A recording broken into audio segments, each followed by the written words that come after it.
నమస్కారం అండి. నమస్కారం అండి రామనాథ్ రెడ్డి గారు. సో, ఇంతకు ముందు వీడియోలో మీరు స్ smart check list for stock market అనే విషయాన్ని నేర్చుకున్నారు. రామనాథ్ రెడ్డి గారు వివరించారు. మీరందరూ వీడియో చూసారు అనుకుంటున్నాము. ఓకే. సో, దానికి కంటిన్యూయస్‌గా ఇప్పుడు స్టాక్ మార్కెట్‌లో ఎలా ఇన్వెస్ట్ చేయాలి అనే విషయాలు రామనాథ్ రెడ్డి గారిని అడిగి మనం వారు చాలా బాగా వివరిస్తారు. మీకందరికీ తెలుసు కదా! సో, సో వారు చెప్పే విషయాలన్నీ కూడా మనం తెలుసుకుందాం. సార్ చెప్పండి.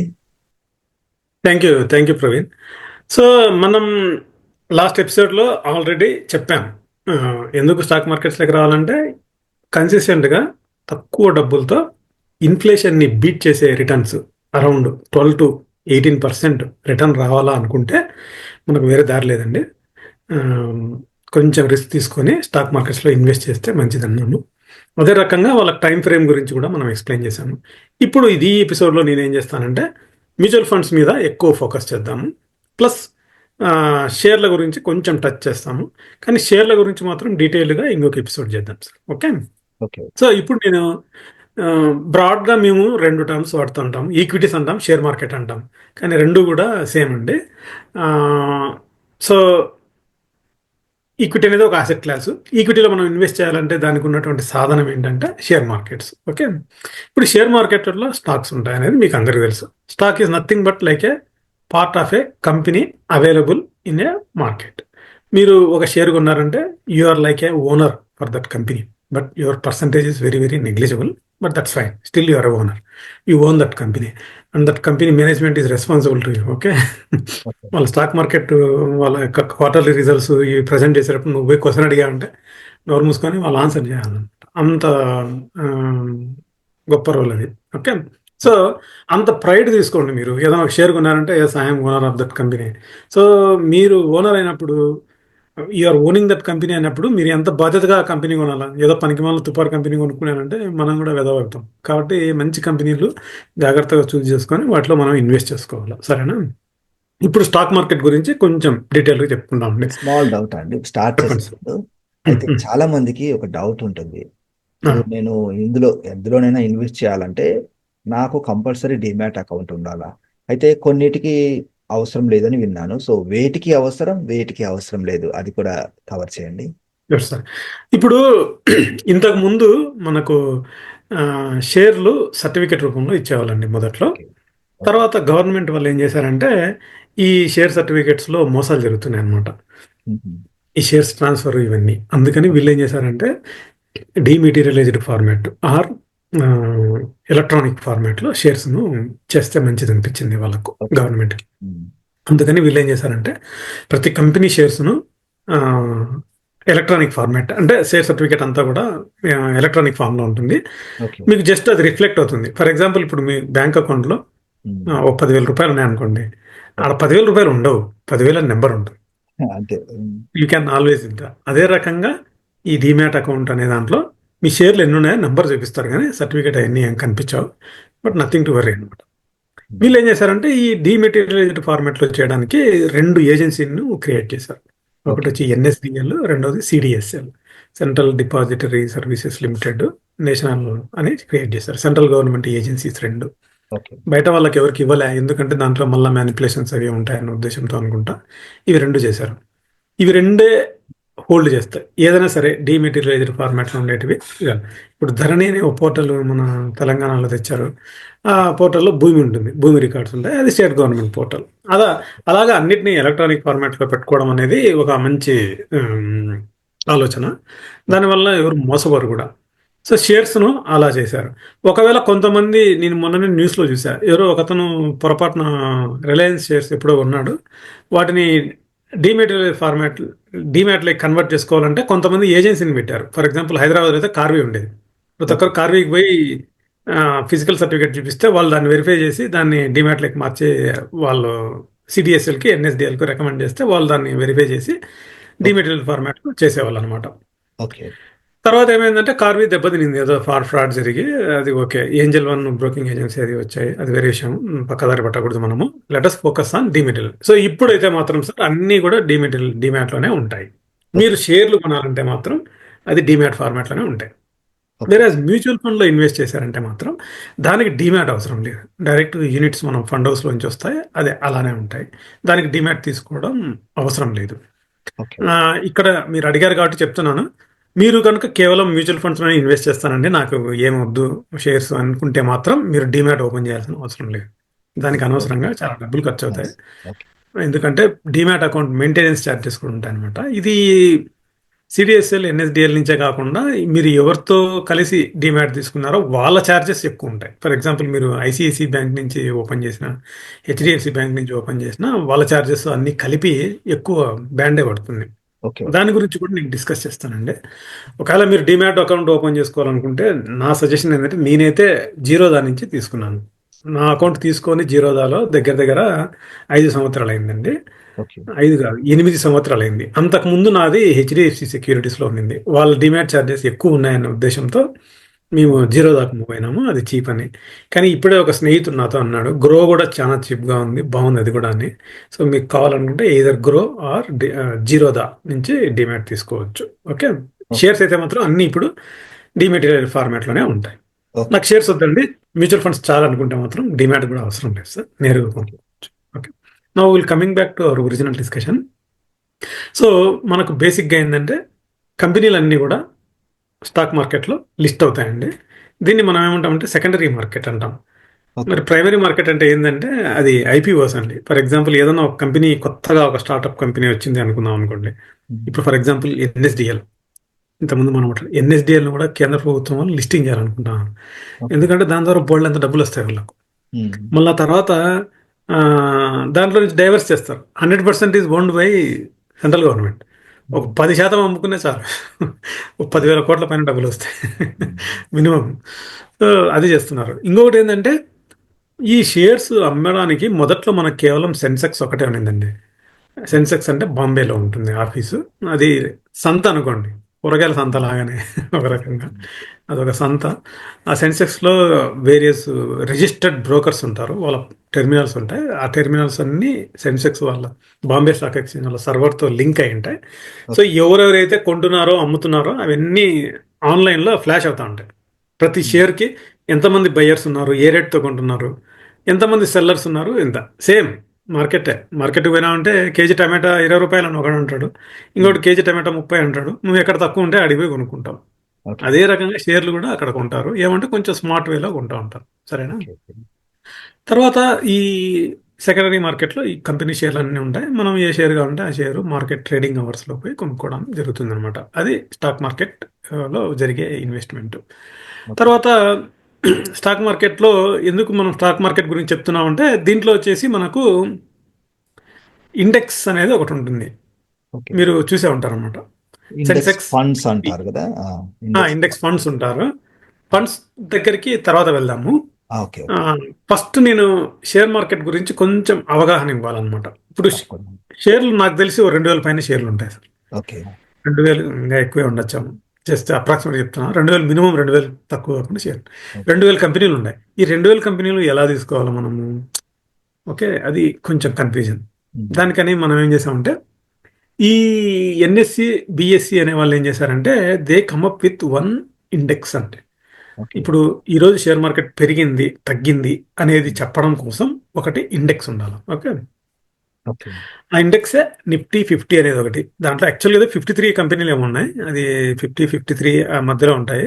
ఎనీవే 50 అనుకుందాం ప్రాక్టికల్ పర్పస్ కోసం. నిఫ్టీ 50 అనేది ఒకటి ఉంది. సెన్సెక్స్ అనేది ఒకటి ఇండెక్స్. సెన్సెక్స్లో అయితే 30 కంపెనీలు ఉన్నాయి. ఓకే. మ్మ్. మొదట్లో ఓన్లీ బాంబే స్టాక్ ఎక్స్చేంజ్ ఉండేది. కానీ హర్షద్ మెహతా స్కామ్ అప్పుడు వీళ్ళకి అర్థమైంది ఈ షేర్స్ మ్యానిపులేషన్స్ ఇవన్నీ జరుగుతున్నాయి అనేసి వీళ్ళు మళ్ళీ ఏం చేశారంటే ఎన్ఎస్సి అనేది ఇంకోటి స్టార్ట్ చేశారు సార్. అట్లా ఓకే. మనకు 2 వచ్చాయన్నమాట. ఈ ఎన్ఎస్సి అనేది కూడా ఓన్డ్ బై సెంట్రల్ గవర్నమెంట్. కానీ ఎన్ఎస్సిలో నాకు తెలిసి ఎస్బీఐలో 25%, ఇంకా కొన్ని గవర్నమెంట్ బ్యాంక్స్ ప్లస్ గవర్నమెంట్ అందరు కలిసి తీసుకున్నారు. అందుకనే ఎస్బీఐ షేరు ఎప్పటికైనా పెరుగుతుంది అనుకుంటాం మేము. ఎందుకంటే వాళ్ళ దగ్గర అండర్లయింగ్ అసెట్స్ ఎక్కువ ఉన్నాయి సార్. ఓకే. ఓకే. ఇప్పుడు కొన్నిసార్లు ఆశ్చర్యం వేస్తుంది. ఎస్బీఐ కోటి బ్రాంచ్ ఉంది అనుకోండి. మ్మ్. కోటిలో అంత పెద్ద బిల్డింగ్, దాన్ని అమ్ముకుంటే చాలు వాళ్ళకి బోల్డెన్ డబ్బులు వస్తాయి. రియల్ ఎస్టేట్ మీకు తెలిసిందే కదా. అదే. అదే. ₹1 10 కోట్లు ఉంటుంది, 25 కోట్లు ఉంటుంది, తెలియదు మనకు. హ్యాబిట్స్లో కోటిలో. ఉమ్. సో ఈ అండర్లయింగ్ అసెట్స్ను కూడా వాళ్ళు మానిటైజ్ చేశారంటే విపరీతంగా షేర్ వాల్యూ పెరుగుతుంది. అవన్నీ రిఫ్లెక్ట్ అవ్వట్లే అనిపిస్తుంది నాకు ఎనీవే. సో నేనేమంటానంటే ఇప్పుడు వచ్చేసి ఈ ఎన్ఎస్సిని కూడా వాళ్ళు లిస్టింగ్ చేయాలనుకుంటున్నారు. ఐపీఓ వస్తే మాత్రం మనం కొనుక్కోవచ్చు. ఎందుకంటే ఇవి ప్యాసివ్ ఇన్కమ్. ఉమ్. ఎన్ఎస్సి అనేది ఏముందండి, ప్రతిరోజు మార్కెట్ జరుగుతుంటాయి. ప్రతి ఒక్కడు ఓకే. ఏదో ఒక రోజు ఒకడు కొంటుంటాడు, ఒకడు అమ్ముతూ ఉంటాడు. అది పెరగని పడని వీటికైతే మంచిగా కమిషన్ వస్తూ ఉంటుంది. అదే. అలాంటి వాటిని మనం పట్టుకోవాలన్నమాట. అవి బంగారు బాతులు. Okay. Okay.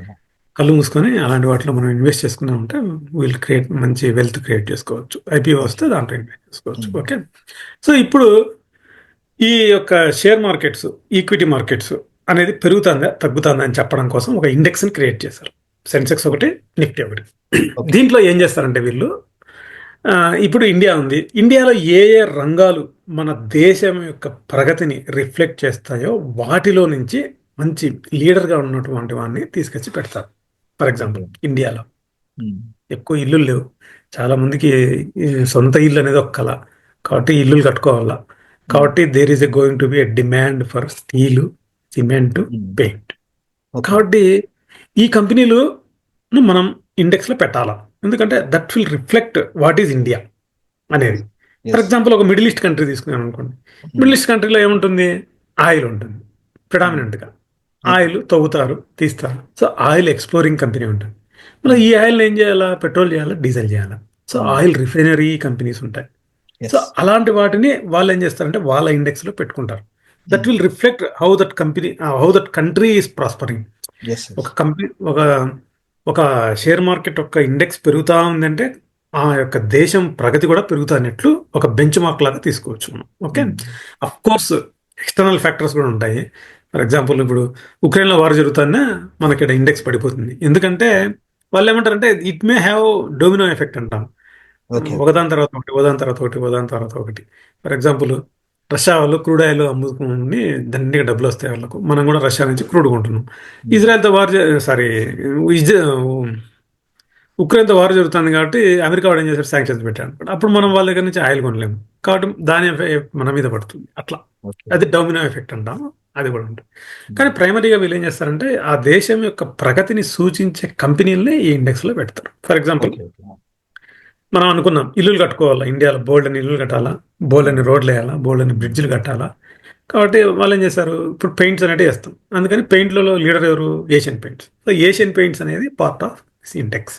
Um. For example cement మ్యానుఫ్యాక్చరింగ్లో ఎవరు బెస్ట్, ఏసీసీ, ఓకే. అసోసియేటెడ్ సిమెంట్ కంపెనీ. అది మంచిది కాబట్టి ఏసీసీని కూడా దీంట్లో పెట్టారు. ఓకే. తర్వాత ఏమైంది, మళ్ళీ ఇంటర్నెట్ భూమ్ వచ్చింది.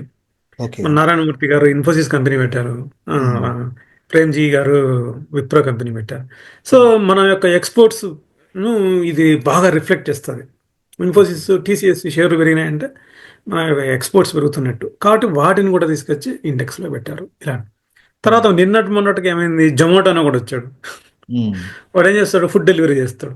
కానీ ఇప్పుడు ఏమైందంటే ప్రతి ఒక్కరు వండుకోవడం అనేసి ఈ జొమాటోల నుంచి ఫుడ్లు తెచ్చుకొని తింటున్నారు. కాబట్టి యూత్ అనేది ఈ రకంగా ఉంది. కొత్త ట్రెండ్ వచ్చింది.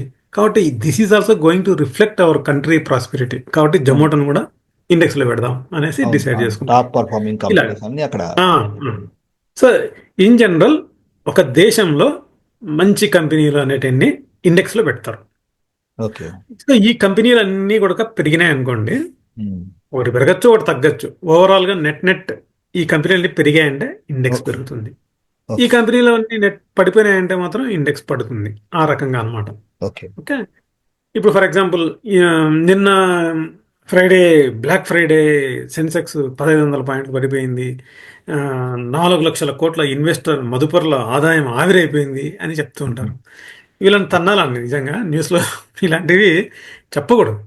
ఇండెక్స్ పడిందని చెప్పొచ్చు కానీ 4 లక్షల కోట్లు ఆవిరైపోయింది అంటానే మన వాళ్ళందరికీ భయం పట్టుకుంటుంది. అమ్మో, నా 4 లక్షల కోట్లు, నాది కూడా ఒక 4,000 ఉంది అనుకుంటా. అది వాళ్ళని ఇన్ఫ్లుయెన్స్ చేసి మళ్ళీ మార్కెట్లో చేంజెస్ రావడానికి కారణమవుతుంది. ఆ, మళ్ళీ మండే పెరిగింది అనుకోండి, సెన్సెక్స్ దూసుకెళ్ళిపోయినాయి రాకెట్ లాగా. ఒక్క రోజులోనే మదుపర్ల ఆదాయం 10 లక్షల కోట్లు పెరిగింది అంటారు. ఉమ్. కానీ అది మళ్ళీ ఏమైంది, ఇవన్నీ దీన్ని ఏమంటామంటే మనము నోషనల్ గెయిన్స్ ఆర్ లాసెస్ అంటాం. ఇవన్నీ పేపర్ మీదనే. ఉమ్. ఇప్పుడు మీకు లాస్ అనేది ఎప్పుడు వస్తుంది, మీరు గనక ఆ యొక్క షేర్లను కానీ ఓకే. మ్యూచువల్ ఫండ్స్ కానీ అమ్మేసుకుంటే ఉమ్, అప్పుడు ఆ లాస్ మీకు రియలైజ్ అవుతుంది. అప్పుడే అవును మీరు బాధపడాలి. అవునవును. సిమిలర్లీ లాభం కూడా నువ్వు ఉమ్, వాటిని అన్ని అమ్ముకొని ఆ డబ్బు చేసుకుంటేనే నీకు లాభం వస్తుంది. అవును. Otherwise these are all notional gains, losses. ఆ, కాబట్టి మనం మధ్య పట్టించుకోకూడదు. మధ్యలో వచ్చే ఇటువంటి న్యూస్ మనం కొంచెం అప్పుడప్పుడు తట్టుకోకూడదు. ఇగ్నోర్ చేస్తే ఫ్యూచర్ లో ఆ, అది అలానే ఉంటే పెరిగే అవకాశం కూడా ఉంటుంది అనేది అంతే మనం సార్. గమనించాలి అది. అవును. లాంగ్ టర్మ్ కోసం మనం ఈక్విటీస్ అనేది మొదటనే చెప్పాను. అది. స్టిల్ మీరు ప్యానిక్ అవుతున్నారు అనుకోండి, మీకు ఆదాయం తగ్గడమే కాకుండా మీ ఆరోగ్యం కూడా పాడవుతుంది. ఉమ్, కాబట్టి మీరు బాగా జాగ్రత్తగా నిర్ణయం తీసుకొని ఇన్వెస్ట్ చేసుకుంటే మంచిది అనేది నా అభిప్రాయం. ఓకే. ఓకే. ఇప్పుడు నేను ఇప్పటిదాకా మీకు ఏం చెప్పానంటే ఇండెక్స్ అనేది చెప్పాను. ఓకే. ఓకే. ఇండెక్స్ ఫండ్స్ అనేది వెరీ వెరీ ఇంపార్టెంట్. ఇప్పుడు ప్రతి మ్యూచువల్ ఫండ్ హౌస్ వాళ్ళు మనకు ఇండెక్స్ ఫండ్స్ అమ్ముతారండి. ఉమ్, మీరు ఏం చేయాలంటే మీకు మీకు అర్థమైంది కదా. ఇప్పుడు ఇండెక్స్ అనేది చాలా ఆల్రెడీ క్లారిటీ వచ్చింది. Yes, yes. ఆల్రెడీ దాంట్లో కంపెనీలు ఉన్నాయి. నిఫ్టీ తీసుకున్నా అనుకో 50 కంపెనీలు ఉన్నాయి. మీరు అన్నారు ఇంతకుముందు గుర్తుందా? ఆ, కొత్త కంపెనీలు యాడ్ చేసుకుందామండి, అప్పుడు డైవర్సిఫికేషన్ ఉంటుంది, ఈ ఉమ్, కంపెనీలో పడిపోయినా ఆ కంపెనీలో వస్తుంది అనేసి. అదే అవును. రకంగా these are nothing but a basket of shares. ఇప్పుడు ఓకే. నువ్వు ఆ, ఒక షేర్నే పిక్ చేసి దాంట్లోనే ఇన్వెస్ట్ చేసామంటే దాని ఉమ్, మీద బోల్డ్ అంత రీసెర్చ్ చేసుకోవాలా, సొంతంగా కొనుక్కోవాలా. ఓకే. అలా కాకుండా ఈ ఇండెక్స్ ఫండ్ను ఒక యాజ్ ఏ బాస్కెట్ కొనుక్కున్నామంటే అది బెటర్. కొన్ని షేర్లు పెరగచ్చు, కొన్ని షేర్లు తగ్గచ్చు. ఓకే. ఇంకోటి ఏంటంటే ప్రతి ఒక్కరూ ఈ బెంచ్ మార్క్ను బట్టే మెజర్ చేస్తున్నారు. ఉమ్, నేను నా యొక్క ఈ ఎపిసోడ్ను స్టార్ట్ చేసేటప్పుడు నేనేమన్నాను మీతో, ప్రవీణ్ గారు, ఉమ్, మేము ఈక్విటీ ఎక్స్పోజర్ తీసుకోండి అని మన ప్రేక్షకులకు ఎందుకు చెప్తున్నామంటే, కన్సిస్టెంట్గా సెన్సెక్స్ కానీ నిఫ్టీ కానీ ఓకే.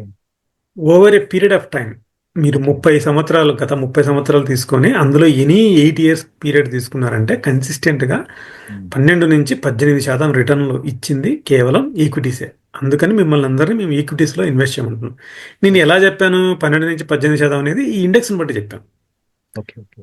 సో మీరు కేవలం ఇండెక్స్ ఫండ్లో చేసుకున్నా కూడా మీకు 12 నుంచి 18% దాకా డబ్బులు వస్తాయి. ఓకే. ఓకే. అది మీరు బాగా గుర్తుపెట్టుకోవాల్సింది. నేను అందరికీ చెప్పేది ఏంటంటే, మీరు ఈక్విటీస్లో ఆర్ షేర్ మార్కెట్లో ఎక్స్పోజర్ చేసుకోవాలంటే ద సింప్లెస్ట్ మీన్స్ ఏంటంటే index fund. Okay. Index funds దొరుకుతాయి.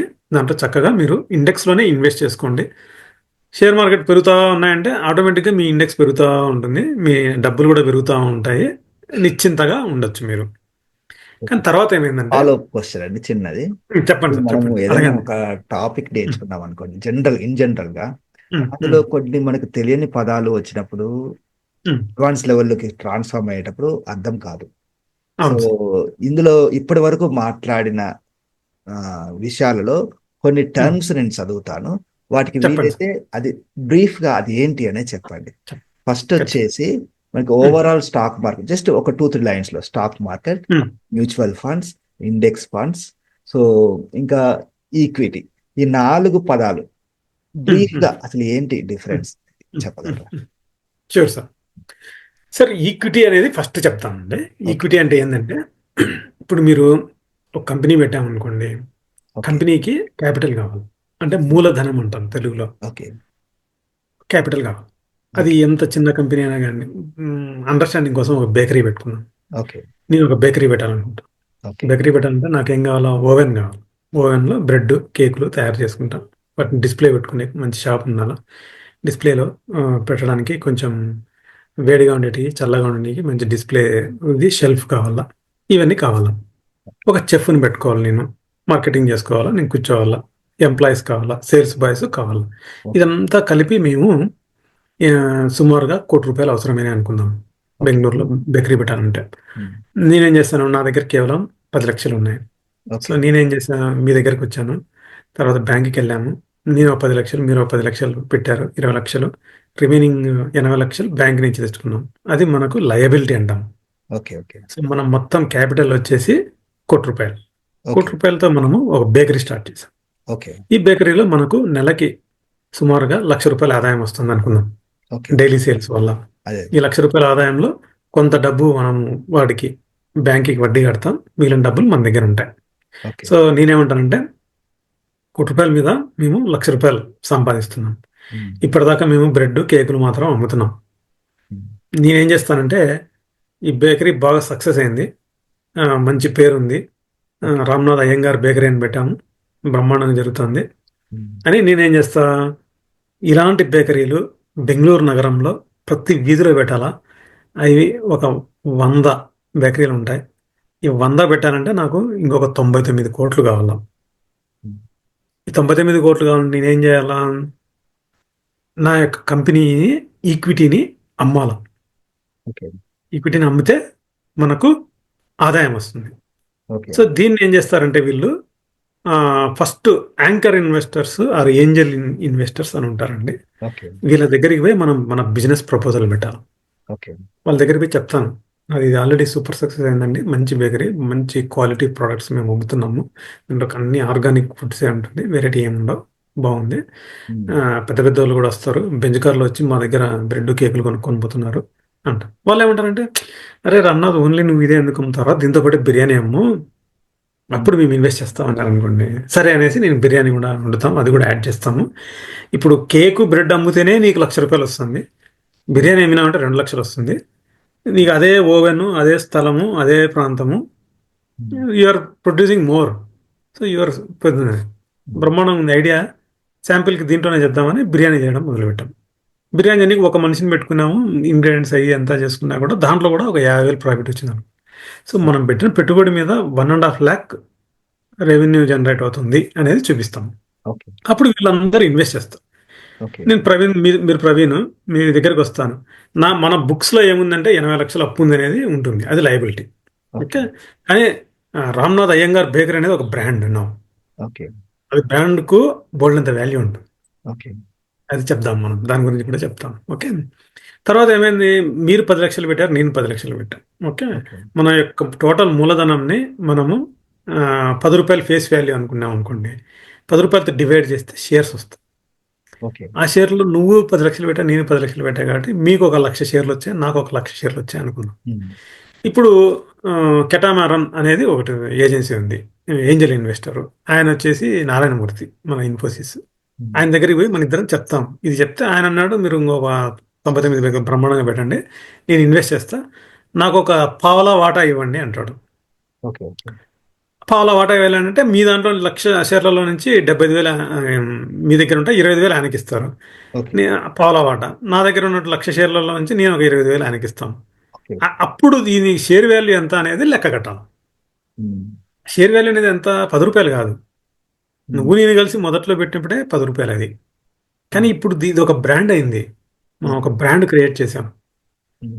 ఈ బ్రాండ్‌కు ఆ సేల్స్, దాన్ని మనం ఎక్స్‌ట్రాపోలేట్ చేసి ఇంకొక హ్మ్. 2 సంవత్సరాల్లో 100 బేకరీలు పెడతాము, ఇంత ప్రాఫిట్ వస్తది అని మసిపూసి మారేడుకాయ చేసి అంతా చూపించేస్తే ఒక ₹100 అవుతుంది మన share value. Okay. Your face value is 10, but what is the underlying asset value ఇచ్చి ₹90. హ్మ్. దీన్నే ఈక్విటీ అంటాం. ఓకే. ₹10 ఫేస్ వాల్యూది ₹100 అవ్వడం అనేది ఇది. ప్రైస్ టు అర్నింగ్స్ రేషియో అని ఇంకొకటి ఉంటుందండి. ఒక షేర్ యొక్క ప్రైస్ డివైడెడ్ బై ఎంత అర్నింగ్ సంపాదిస్తున్నావు అని. నువ్వు ఓకే. పెట్టిన ₹1 పెట్టుబడికి ఎంత రిటర్న్ వస్తుంది అనేది. ఓకే. ఇప్పుడు పెద్ద పెద్ద హెవీ ఇండస్ట్రీస్ ఉన్నాయనుకోండి, బీహెచ్ఈఎల్ ఇయన్నీ, వీటికంతా ₹5, 5, 6 అట్లా ఉంటుందన్నమాట ఓకే. ఓకే. PE ratio. అంటే హ్మ్. ₹1 పెట్టుబడి పెడితే ₹6 ఆదాయం వస్తుంది.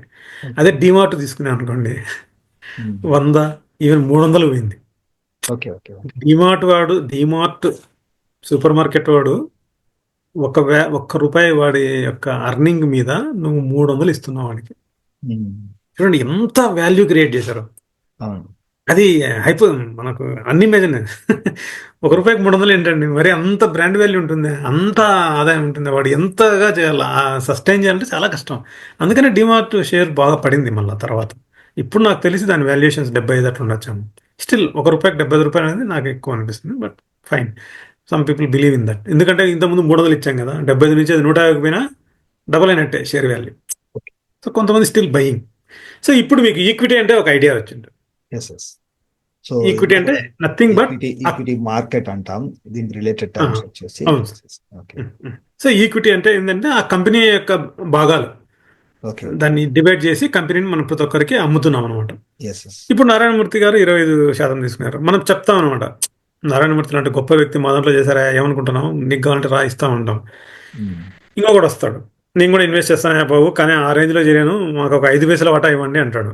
ఓకే. ఆల్రెడీ నారాయణమూర్తికి మేము 100 ఇచ్చాము, ఇప్పుడు ఆల్రెడీ మేము ఇంకొక 10 బేకరీలు స్టార్ట్ కూడా చేసేసాం బాబు, ఇప్పుడు it is no more 100 rupees.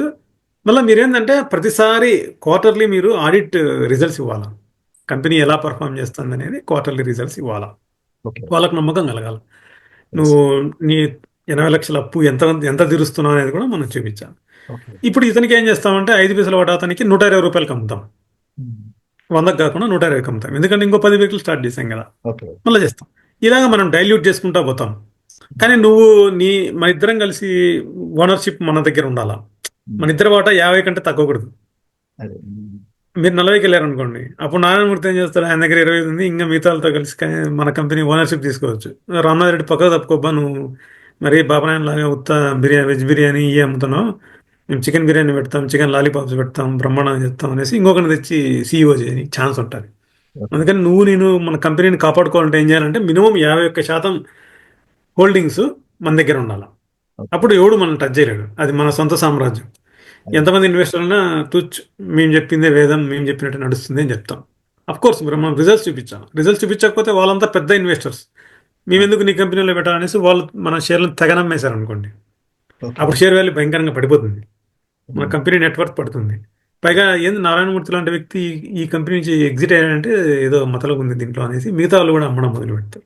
Okay. Okay. ఆ తర్వాత మీరు ఇంకొక క్వశ్చన్ అడిగారు, మనం ఇది తర్వాత ఏం చేయాలంటే మనము పబ్లిక్ కూడా అమ్ముకునేదానికి లిస్టింగ్ చేసామంటే అది ఇంకా బాగుంటుంది అనిపించి మనం పబ్లిక్ లేకి కూడా వాటా, ఎందుకు నారాయణమూర్తి కూడా ఏం చేస్తారంటే ఆయన మరిన్ని కంపెనీల్లో ఇన్వెస్ట్ చేయాలా, మరింత మంది కొత్త వాళ్ళ దగ్గర, అదే కదా వాళ్ళ అసెట్స్ ఎలా క్రియేట్ చేస్తారంటే కంపెనీ షేర్ వాల్యూ 10 రూపాయల నుంచి 20 రూపాయలు పోయినప్పుడు కొనాలి వాళ్ళు, అది 200 పోయినప్పుడు కొంటే దండగా. సో ఉమ్. ఇట్లాంటి కంపెనీలు కనుక ఒక 10 కంపెనీల్లో ఇన్వెస్ట్ చేసి ఆ 10 ఓకే. కంపెనీల్లో ఒకటి కానీ 2 కానీ ఓయో కానీ ఒక ఉమ్. జొమాటో కానీ ఒక ఉమ్. ఫ్లిప్కార్ట్ కానీ అయిందంటే చాలు, దానికి 200-300 రెట్లు డబ్బులు వస్తాయి.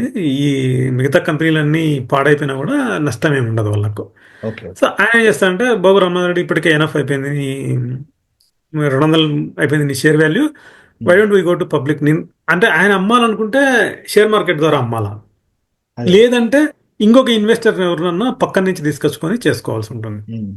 సో అప్పుడు వాళ్ళు ఏం చేస్తారంటే లిస్టింగ్ చేద్దాం అంటారు. లిస్టింగ్ చేసేటప్పుడు మనం ఏం చేస్తామంటే ఈ సెబీ అనే వాళ్ళకు మనం రెడ్ హియరింగ్ ప్రాస్పెక్టస్ అనేది సబ్మిట్ చేయాలి. సబ్మిట్ చేస్తే వాళ్ళు దాన్ని అంతా చదివి ఓకే ఇది కంపెనీ చెప్పినట్టు ఉంది, నిజంగానే బేకరీ ఉంది, నిజంగానే బ్రెడ్ ఇవి అమ్ముతున్నారు, అవన్నీ చెక్ చేసుకొని వీళ్ళ రిజల్ట్స్ ఎవరు ఆడిట్ చేస్తున్నాడు, ఆడిటర్ ఎవరు, ఓకే. రెగ్యులర్గా అన్ని ఫైలింగ్ చేస్తున్నారా, వాళ్ళకంతా కాన్ఫిడెన్స్ వచ్చి ఉమ్. ఈ వాల్యుయేషన్స్ కరెక్ట్గా ఉందా. నేనేమంటానంటే 10 రూపాయలు షేర్ వాల్యూ నేను 350 రూపాయలకి అమ్ముతాను ఉంటాను.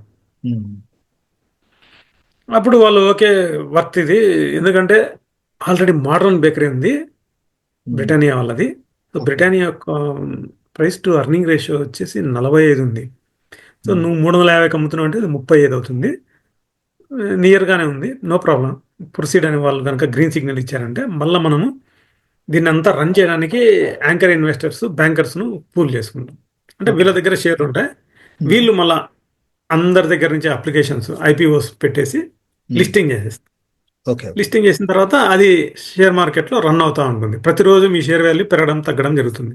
ఓకే. నారాయణమూర్తి గారు ఏం చేస్తారంటే ఈ ఐపీఓ అప్పుడే ఆయన కొంత వాటా అమ్ముకుంటాడు, మిగతా వాటా అట్లే పెట్టుకుంటాడు. మళ్ళీ తర్వాత ఈ మ్యూచువల్ ఫండ్స్ లేదంటే బిగ్ ఇన్స్టిట్యూట్స్ ఎవరైనా కొనాలనుకోండి, ఓకే. వాళ్ళు షేర్ మార్కెట్ ద్వారా కొనలేరు, ఎందుకంటే అది తక్కువ ఉంటుంది వాల్యూమ్. ఓకే. ఓకే. ఈ పైగా అది వాళ్ళకు కొంచెం కండిషన్ ఉండొచ్చు, మీకు ఎవరికన్నా ఒక కంపెనీలో 2% వాటా 3% వాటా కావాలంటే దాన్ని బ్లాక్ డీల్స్ అంటారు. ఈ ఓకే. బ్లాక్ డీల్స్ అనేది షేర్ మార్కెట్లో జరగవు, అవుట్ సైడ్ జరుగుతాయి.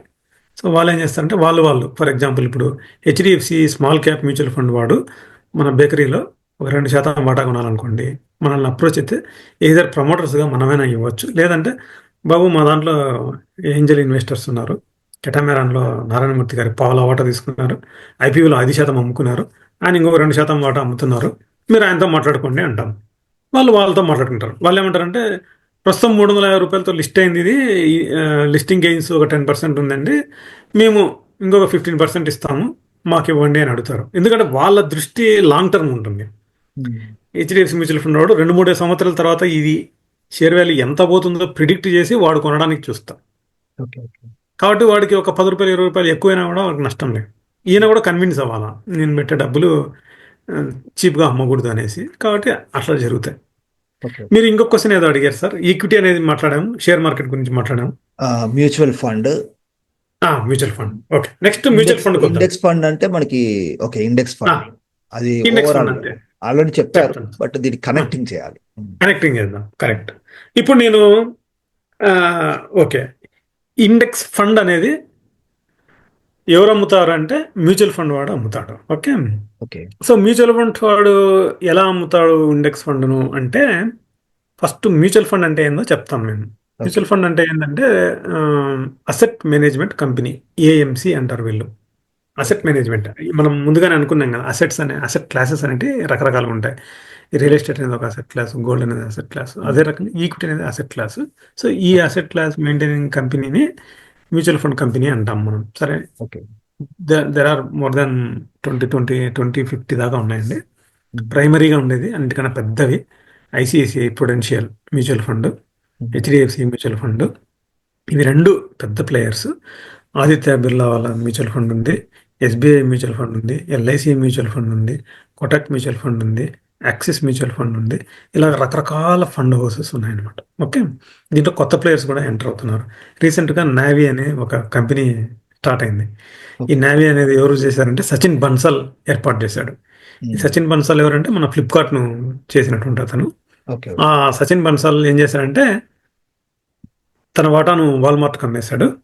ఓకే. ఆ డబ్బులు దండిగా ఉన్నాయి. ఆయన ఇంకొకటి ఏదైనా స్టార్ట్ చేయాలనుకున్నాడు. అప్పుడు అతని దృష్టి మ్యూచువల్ ఫండ్స్ మీద పడింది.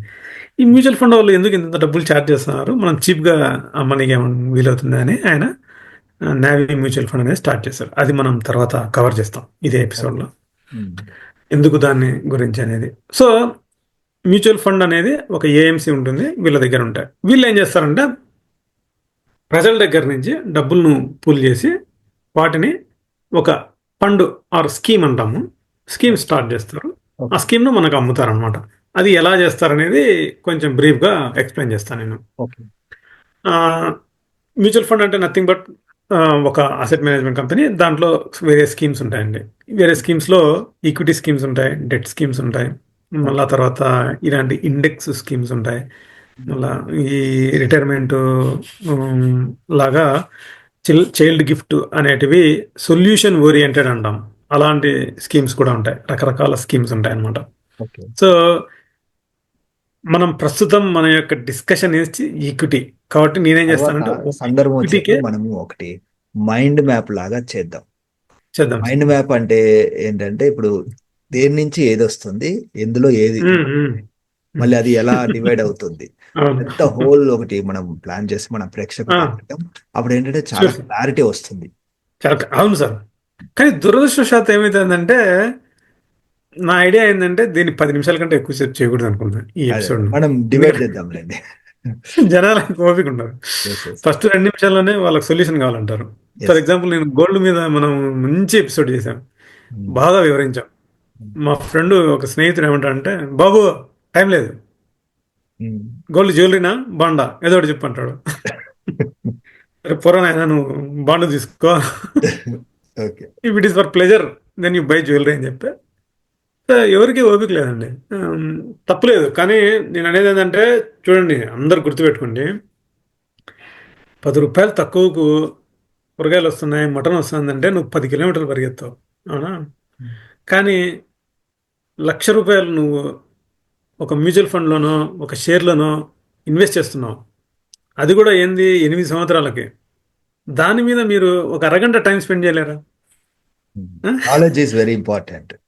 అవును, ఒక గంట టైం స్పెండ్ చేయండి. ఎందుకు మీరు అంత ఆత్రం ఎందుకు? ఏదైనా శుద్ధి కొడతాను, ఫండ్ పేరు చెప్పు, నేను పోయి ఇన్వెస్ట్ చేస్తా అంటే తప్పు. అది పూర్తిగా తెలుసుకోండి. ఎందుకు క్వశ్చన్స్ అడగండి, తప్పలేదు. ప్రతి క్వశ్చన్కి మేము ఆన్సర్ చేస్తాం. కాబట్టి హేస్టీ డెసిషన్స్ ఎప్పుడు తీసుకోవద్దండి. నేను అదే అన్నా. మీరు డబ్బును గౌరవించాలి. డబ్బుకు నువ్వు రెస్పెక్ట్ ఇస్తే లక్ష్మీదేవి మీ ఇంట్లో ఉంటుంది. నువ్వు క్యాజువల్గా ఏదో రన్నారెడ్డి చెప్పాడు, ప్రవీణ్ చెప్పాడని ఏదో పనికిమాల షేర్ దేంట్లో పెట్టామంటే లక్ష్మీదేవి అలిగి వెళ్ళిపోతుంది. అది బాగా గుర్తుపెట్టుకోవాలి. ఓకే. నా మ్యూచువల్ ఫండ్స్కి వద్దామండి. ఓకే. ఇప్పుడు మ్యూచువల్ ఫండ్ కంపెనీలు ఏం చేస్తారంటే డబ్బులు తీసుకుంటారండి అందరి దగ్గర నుంచి. నేను మీతో అన్నట్టు ప్రతిసారి డైరెక్ట్గా పబ్లిక్ దగ్గరికి పోకుండా కొన్నిసార్లు వాళ్ళు ఏం చేస్తారంటే కొంచెం కొంత బిగ్ ఇన్వెస్టర్స్ దగ్గర నుంచి డబ్బులు తీసుకుంటారు. Rich okay. పీపుల్ దగ్గర నుంచి, హై నెట్వర్త్ ఇండివిజువల్స్ అంటారు, డొమెస్టిక్ ఇన్స్టిట్యూషనల్ ఇన్వెస్టర్స్ అంటారు. వీళ్ళ దగ్గర నుంచి డబ్బులు తీసుకొని ఫస్ట్ అయితే ఒక స్కీమ్ అయితే స్టార్ట్ చేస్తారు. ఓకే. ఓకే.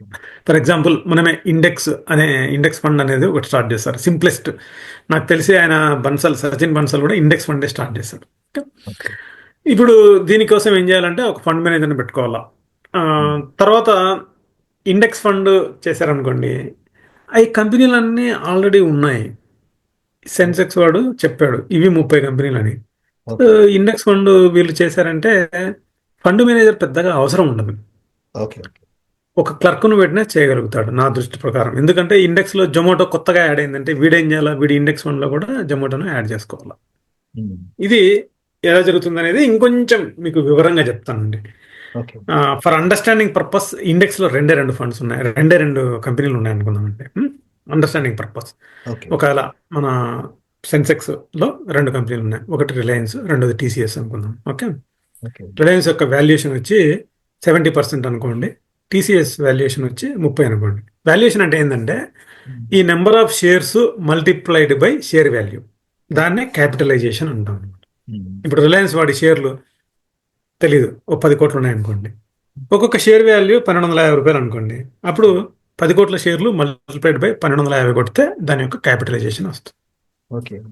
అదే రకంగా టీసీఎస్ షేర్లు మల్టిప్లైడ్ బై ఆ షేర్ యొక్క వాల్యూ, షేర్ ప్రైస్ ఎంత, 10 రూపాయల ఫేస్ వాల్యూ, షేర్ ప్రైస్ ఎంత అనే దాంతో మల్టిప్లై చేస్తే అది క్యాపిటలైజేషన్ అవుతుంది. ఓకే. దీని క్యాపిటలైజేషన్ వచ్చి 60%. 100లో మనం క్యాపిటలైజేషన్ ఎలా క్యాలిక్యులేట్ చేయాలో తెలుసు కదా. సో పర్సంటేజ్ అంతా చూసాం అనుకోండి రెండు కంపెనీలకు. ఇది వచ్చి 60% ఉంది, ఇది వచ్చి 40% ఉంది అనుకుందాం ఫర్ ఎగ్జాంపుల్. ఓకే. అప్పుడు వీళ్ళు ఏం చేయాలంటే ఆ ఇండెక్స్ రిఫ్లెక్ట్ కావాలంటే ఫండ్ మేనేజర్ ఏం చేయాలంటే 6 షేర్లు రిలయన్స్ కొంటాడు, 4 షేర్లు టీసీఎస్ కొంటాడు. అండర్స్టాండింగ్ పర్పస్ కోసం చెప్తున్నా. ఆ రేషియోలో కొనాలా, 60:40 రేషియోలో కొనేసి అప్పుడు ఏమవుతుంది, ఇతని దగ్గర ఉన్నటువంటి ఈ ఇండెక్స్ ఫండ్ కూడా అక్కడ ఎలా రిఫ్లెక్ట్ అవుతుందో ఈ ఫండ్ వాల్యూ కూడా అలాగే రిఫ్లెక్ట్ అవుతుంది. అర్థమైంది కదా సార్ మీకు? ఇప్పుడు రిలయన్స్ వచ్చేసి 2% పెరిగింది అనుకుందాం, ఓకే. ఓకే. టీసీఎస్ వచ్చి 2% తగ్గింది అనుకోండి. ఇవి రెండు 50-50 ఉన్నాయంటే సమంగా 0 అవుతుంది. అది 2% పెరిగినా ఇది 2% పడినా 50-50 కాబట్టి 0, తేడా ఏమీ ఉండదు. ఓకే. ఒకవేళ ఇది 2% పెరిగింది, అది 2% పెరిగింది అంటే మొత్తం 2% పెరుగుతుంది. అవును. కానీ ఇది 60% ఉంది, ఇది 40% ఉంది. సో ఇది కొంచెం పెరిగింది అనుకోండి, ఇది కొంచెం 2% పెరిగింది, అది 2% తగ్గింది అంటే ఇండెక్స్ ఎంత పెరుగుతుంది, 2% కాదు, మేబీ కొంచెం స్లైట్లీ ఎక్కువ పెరుగుతుంది, వెయిటేజ్ ఎక్కువ ఉంది కాబట్టి. ఫర్ ఎగ్జాంపుల్ మళ్ళీ చెప్తాను, 2% రిలయన్స్ పెరిగింది అనుకుందాం, ఓకే. ఇది 0 అనుకుందాం టీసీఎస్. అప్పుడు ఏమవుతుంది, దీని వెయిటేజ్ 60 కాబట్టి ఇది 2% కాదు పెరిగింది, 2 ఇంటూ ఇంకొంచెం దాని మీద 60 వెయిటేజ్ ఎక్కువ ఉంది కదా. ఓకే. ఓకే. అది ఎంత వస్తుందో కూడా చెప్పగలుగుతాము, క్యాలిక్యులేటర్ లేదు రెడీగా. సో మేబీ స్లైట్లీ 2.5% అట్లా పెరుగుతుంది. అది మీరు అర్థం చేసుకోవాలా. So capitalisation is very important. ఒక్కొక్క దానికి ఒక్కొక్క క్యాపిటలైజేషన్ ఉంటుంది. కొన్నిటికి పెద్ద ఎక్కువ ఉంటుంది, కొత్తగా వచ్చిన జొమాటోకు చాలా తక్కువ ఉంటుంది క్యాపిటలైజేషన్, ఎందుకంటే అది అప్కమింగ్ కంపెనీ కాబట్టి. ఓకే. ఓకే. మన బేకరీలు 10 ఉన్నాయి అనుకోండి, ఒక క్యాపిటలైజేషన్ ఉంటుంది. అదే మనం 100 బేకరీలు పెట్టామనుకోండి, అప్పుడు దాని క్యాపిటలైజేషన్ పెరుగుతుంది. ఆ రకంగా అనమాట. నెంబర్ ఆఫ్ షేర్స్ అంతే ఉన్నా మన షేర్ వాల్యూ పెరిగింది కాబట్టి మన క్యాపిటలైజేషన్ పెరుగుతుంది. సో వీళ్ళు ఏం చేయాలంటే అదే క్యాపిటలైజేషన్ ఇక్కడ మెయింటైన్ చేయాలి. ఫర్ ఎగ్జాంపుల్ అది నెలకు ఒకసారి చేయొచ్చు, 3 నెలలకు ఒకసారి చేయొచ్చు. ట్రాకింగ్ ఎర్రర్ అంటారు ఇది. సో కొంతమంది వారం వారం కూడా చేయొచ్చు. ఇప్పుడు రిలయన్స్ షేర్స్ అన్ని బాగా పెరిగినాయి అనుకోండి, అప్పుడు ఏం చేయాలి, ఆ క్యాపిటలైజేషన్ వీడు మెయింటైన్ చేయాలంటే మరిన్ని షేర్స్ యాడ్ చేయాలా ఆ ఇండెక్స్ ఫండ్లో. ఆ రకంగా చేస్తా వచ్చేదాన్ని ఇండెక్స్ ఫండ్ అంటారు. ఓకే. సో ఏఎంసీ వాడు ఏం చేస్తాడు, మీకు ఇండెక్స్ ఫండ్ను అమ్ముతారు. సో ఆ ఇండెక్స్ ఫండ్ నువ్వు కొనుక్కోవాలా. ఈ ఇండెక్స్ ఫండ్ ఎలాగ ఉంటాడంటే ఫస్ట్ నేను చెప్పా కదా, అందరి దగ్గర నుంచి డబ్బులు పూల్ చేసుకొని ఫండ్ అయితే స్టార్ట్ చేస్తాడు. ఆ తర్వాత ఏమవుతుందంటే మీరేం చేస్తారు, అది 10 రూపాయల ఫేస్ వాల్యూ ఉంది. ఫస్ట్లో మనకి ఇచ్చే యూనిట్స్ అన్ని 10 రూపాయల ఫేస్ వాల్యూ, ఎన్ఏవి అంటారు, నెట్ అసెట్ వాల్యూ. ఓకే. అది రూ. 10 స్టార్ట్ చేసేటప్పుడు. స్కీమ్ స్టార్ట్ అయినప్పుడు మీకు రూ. 10. మీరు చూసే ఉంటారు. ఇనీషియల్ పబ్లిక్ ఆఫర్ అనేది ఒకటి ఉంటుంది. దీన్ని ఎన్ఎఫ్ అంటారు. న్యూ ఫండ్ ఆఫర్ అంటారు. ఓకే. మ్యూచువల్ ఫండ్‌లో అయితే. ఓకే. న్యూ ఫండ్ ఆఫర్ అప్పుడు కొన్నారంటే మీరు అది రూ. 10కు ఒక యూనిట్ వస్తుంది. హుహు. మీరు రూ. 10,000 పెట్టారంటే మీకు 1000 యూనిట్లు ఇస్తారు. ఈ ఓకే. 1000 యూనిట్లు ఉంటాయి. తర్వాత ఏమవుతుంది? ఈ సెన్సెక్స్ వచ్చి 10% పెరిగిందంటే మీ ఎన్ఏవి ఏమవుతుందంటే 10% పెరుగుతుంది. హ్మ్. సో, ఈ రూ. 10 కాస్త రూ. 11 అవుతాయి. ఓకే. ఇవి ఓపెన్ ఫండ్స్ అన్నమాట. కంటిన్యూయస్‌గా అమ్మకాలు, కొనుగోళ్లు జరుగుతా ఉంటాయి. కొందరు కొంటా ఉంటారు. కొందరు అమ్ముతా ఉంటారు. ఈ సెన్సెక్స్ పెరిగే కొద్దీ నీ యొక్క పెరుగుతుంది. ఒకవేళ సెన్సెక్స్ పడిపోయిందంటే, ఇండెక్స్ పడిపోయిందంటే నీ ఎన్ఏవి వాల్యూ కూడా అదే రేషియోలో పడిపోతుంది. ఓకే. కానీ దీన్ని మెయింటైన్ చేసిందని కొద్దిగా ఎక్స్‌పెన్సెస్ రేషియో తీసుకుంటారు కాబట్టి కొంచెం అటు ఇటుగా వారాగా వస్తుంది. వాడి డబ్బులు వాడు తీసుకుంటాడు. కొంచెం మీకు వస్తుందన్నమాట. ఓకే. మీకిప్పుడు మ్యూచువల్ ఫండ్ అంటే ఏంటో అర్థమైంది అనుకుంటున్నాను. హ్మ్. ఇంకా ఏమైనా డౌట్స్ ఉన్నాయా దీంట్లో? పర్లేదండి. అర్థమైంది. ఆ! ఇది ఇండెక్స్ ఫండ్ ఇది. ఓకే. ఇప్పుడు స్మార్ట్‌నెస్ అనేది తీసుకొచ్చారు వీళ్ళు. ఈ ఇండెక్స్ ఫండ్‌లో ఏం చేశారంటే, నేనేం చెప్పా మీకు ఒక్కొక్క కంపెనీకి ఒక్కొక్క వాల్యుయేషన్ ఉంది. హ్మ్. రిలయన్స్‌కొచ్చి క్యాపిటలైజేషన్ ఎక్కువ ఉంటుంది. కాబట్టి ఆ రేషియోలో కొనాలా ఇది. వీడేం చేశాడంటే, దీంట్లో కూడా వెరైటీ ఇద్దాం మనము ఇన్వెస్టర్స్‌కి అనేసి హ్మ్. ఈక్వల్ వెయిటేజ్ ఫండ్ అని ఇంకోటి స్టార్ట్ చేశారు. Okay. Nifty equal wait fund అనేది కూడా మీకు దొరుకుతుంది. కొనుక్కోవచ్చు. ఓకే. దీంట్లో ఏం చేస్తారంటే, నిఫ్టీలో 50 కంపెనీలు ఉన్నాయి. హ్మ్. ఆ యొక్క వాల్యుయేషన్‌తో సంబంధం లే. హ్మ్. 50 కంపెనీలంటే ఒక్కొక్క కంపెనీకి 2%. ఓకే. సో, 2% ప్రతిదీ సేమ్ అమౌంట్‌తో ఉంటుంది. వాటిని పెట్టేస్తారు. ఓకే. అది ఒక రకమైన ఫండ్. హుహు. స్టిల్ ఇది కూడా ఏంది పాసివ్ ఫండే. వీడు ఓకే. కొత్త కంపెనీలు ఏం పెట్టట్లే. ఆడ ఏమున్నాయో అవే కంపెనీలు పెట్టాడు. కాపీ చేసి కానీ పెడుతుంది. క్యాపిటలైజేషన్ మర్చిపోయి సమానంగా పెట్టాడు. ఇప్పుడు ఫర్ ఎగ్జాంపుల్ ఎందుకు అలా చేస్తారంటే, హ్మ్. హై క్యాపిటలైజేషన్ ఉన్న కంపెనీలు అది ఏనుగు సచ్చినా 10,000 బతికినా 10,000 అనేసి దాంట్లో ఫ్లక్చుయేషన్స్ చాలా తక్కువ ఉంటాయి సార్ షేర్ వాల్యూలో. ఓకే. ఓకే. రిలయన్స్‌లో గాని, టీసీఎస్‌లో గాని ఫ్లక్చుయేషన్స్ తక్కువ ఉంటాయి. హ్మ్. కానీ తక్కువ క్యాపిటలైజేషన్ ఉన్న అడుగున ఉంటాయి చూసారా కంపెనీలు. హ్మ్. ఏషియన్ పెయింట్స్ గాని, జొమాటో గాని ఇట్లా చిన్న చిన్న కంపెనీలు ఉంటాయి చూసారా? హ్మ్. అవి పెరగడానికి, తగ్గడానికి ఎక్కువ స్కోప్ ఉంటుంది. అవును. ఒకవేళ ఈ కింద కంపెనీలు ఎక్కువ పెరిగినాయి అనుకోండి, హ్మ్. మీరు ఈక్వల్ వెయిట్ ఇచ్చావు కాబట్టి అవి పెరిగాయంటే నీకు బాగా పెరుగుతుంది ఎన్ఏవి వాల్యూ. అవును. ఒకవేళ పడిందంటే కూడా ఎక్కువగా పడుతుంది. హ్మ్. నువ్వు క్యాపిటలైజేషన్ ప్రకారం కొన్నావంటే అవి తక్కువ ఉంటాయి. దాని యొక్క వాటా తక్కువ. అది ఓకే. పెరిగినా, తగ్గినా కూడా అంతగా రిఫ్లెక్ట్ కాదు. ఎందుకంటే ఈ రిలయన్స్, టీసీఎస్ కొట్టేస్తాయి వాటిని. హ్మ్. అందుకని ఈక్వల్ వెయిట్ అనేది ఒకటి తెచ్చాడు. ఓకే. ఇంకొకటి ఇంకా తెలివి ఏం చేశాడంటే టాప్ 10 నిఫ్టీ టాప్ 10 ఫండ్ అని ఇంకొకటి తెచ్చాడు. ఓకే. వాడేం చేశాడంటే సేఫ్టీ ముఖ్యం. హ్మ్. ఏనుగు సచ్చినా బతికిన 10,000. హ్మ్. ఇప్పుడు ప్రవీణ్ ఉన్నాడు. ఆయన ఎక్కువ రిస్క్ తీసుకోడు. ఈ అడుగునున్న కంపెనీలు కొంచెం రిస్కీ నా కొడుకులు అతి చేస్తుంటారు వీళ్ళు. పెరిగిందా జమ్మని 10% పెరుగుతుంది. పడినా కూడా 10% దమ్మని పడుతుంది. ఎందుకు వచ్చిందంట? హ్మ్. మనకు కావాల్సింది ఈక్విటీ ఎక్స్పోజర్. టాప్ కంపెనీలో టాప్ క్యాపిటలైజేషన్ మార్కెట్ లీడర్స్ వీళ్ళలోనే పెడదాం అనుకునే వాళ్ళ కోసం హ్మ్. Top 10 Nifty okay. Index fund అని ఒకటి తెచ్చాడు. దాంట్లో ఏం చేస్తాడు? ఎవరెవరైతే టాప్ 10కి వస్తారో హ్మ్. వాళ్ళని మాత్రమే కొంటాడు. హ్మ్. అర్థమైందా సార్? అది ఒక ఫండ్. సో, హ్మ్. ఇలాంటి ఫండ్స్ మనకు అవైలబిలిటీ ఉన్నాయి. ఇవన్నీ ప్యాసివ్ ఫండ్స్. ఓకే. వీటిలో మీరు చక్కగా ఇన్వెస్ట్ చేసుకోవచ్చు. ఓకే. దీంట్లో రేషియో వాళ్ళ యొక్క ఎక్స్‌పెన్సెస్ రేషియో అంటారు. ఓకే. వాడు పెట్టే ఖర్చు. హ్మ్. వాడు ఫండ్ మేనేజర్‌కి చాలా తక్కువ డబ్బులిస్తారు. ఎందుకంటే, "ఒరేయ్ బాబు! నువ్వు ఏం రీసెర్చ్ చేయట్లేదు. కంపెనీలన్నీ వాడు ఆల్రెడీ సెన్సెక్స్ వోడు, నిఫ్టీ వాడు ఇచ్చాడు. అవే హ్మ్. పెడుతున్నావు కదా! నీకెందుకు పైసలనేసి తక్కువ ధరకు మీకు లభ్యమవుతాయి. హ్మ్. వీటిల్లో ఇన్వెస్ట్ చేస్తే మంచిది. మనం ఓకే. చెప్పాలనుకునే సజెషన్ కూడా మన యొక్క ఆడియన్స్‌కి ఏందంటే, బాబు మీరు హ్మ్. ఫస్ట్ టైమ్ హ్మ్. షేర్ మార్కెట్‌లోకి అడుగు పెడుతున్నారంటే, నేరుగా షేర్లు కొనకండి. ఓకే. మ్యూచువల్ ఫండ్ మార్గం ద్వారా ఇండెక్స్ ఫండ్‌లో ఓకే. వెరైటీ కావాలంటే సో, ఇట్లా మ్యూచువల్ ఈక్వల్ వెయిట్ ఫండ్స్‌లో ఇండెక్స్ ఫండ్ అనేది వన్ ఆఫ్ ద కేటగరీ. అంతేనండి? One of the category. ఆ! సో, అట్లా ఇప్పుడు ఎన్నుంటాయి? ఆ! మ్యూచువల్ ఫండ్స్‌లో చెప్తాను. ఇండెక్స్ ఫండ్‌తో పాటు ఇంకా ఎన్నుంటాయి? ఆ! ఎన్నున్నాయంటే కుప్పలు కుప్పలుగా ఉన్నాయి సార్. ఓకే. ఓకే. బట్ ఇక్కడ హైలైట్ మీకు అయింది మాత్రం ఇండెక్స్ ఫండ్. ప్రస్తుతం అయితే నేను టాక్ చేసేది ఓన్లీ ఇండెక్స్ ఫండ్ గురించే మాట్లాడుతున్నా. అదే. అదే. ఈ ఇంకా ఇండెక్స్ ఫండ్‌లో కూడా ఉంటాయి. ఎన్ని వెరైటీలు ఉన్నాయో అవన్నీ యూజ్ చేస్తారు, చేయరు. ఏదో పేరుకు ఉన్నాయంటే ఉన్నాయి. సో, వాటి గురించి ఉన్నాయి. నేర్చుకోవాల్సిన అవసరం కూడా కాకపోతే ఓవరాల్‌గా అయితే చాలా ఉంటాయని అనుకుందాం మనం. యాహ్! చాలా ఉన్నాయి. కాబట్టి ఇండెక్స్ ఫండ్ మనం ప్రస్తుతానికైతే జనాలకు అందరికీ రికమెండ్ చేస్తున్నాము. ఓకే. ఓకే. సో ఇందులో మీరు చేయాల్సింది ఏంటంటే ఎక్కడైతే ఎక్స్పెన్సెస్ రేషియో తక్కువ ఉన్నాయో అది కొనుక్కుంటే చాలు. ఎందుకంటే ఓకే. మనకు అనవసరం. హ్మ్. ఇప్పుడు ఎక్స్పెన్సెస్ రేషియో కూడా వీళ్ళు ఏం చేశారంటే క్యాప్ పెట్టారు. మాక్సిమం 2.25% మాత్రమే వసూలు చేయాల. ఓకే. ఇప్పుడు 2.25% అనేది ఏం స్మాల్ అమౌంట్ ఏం కాదు.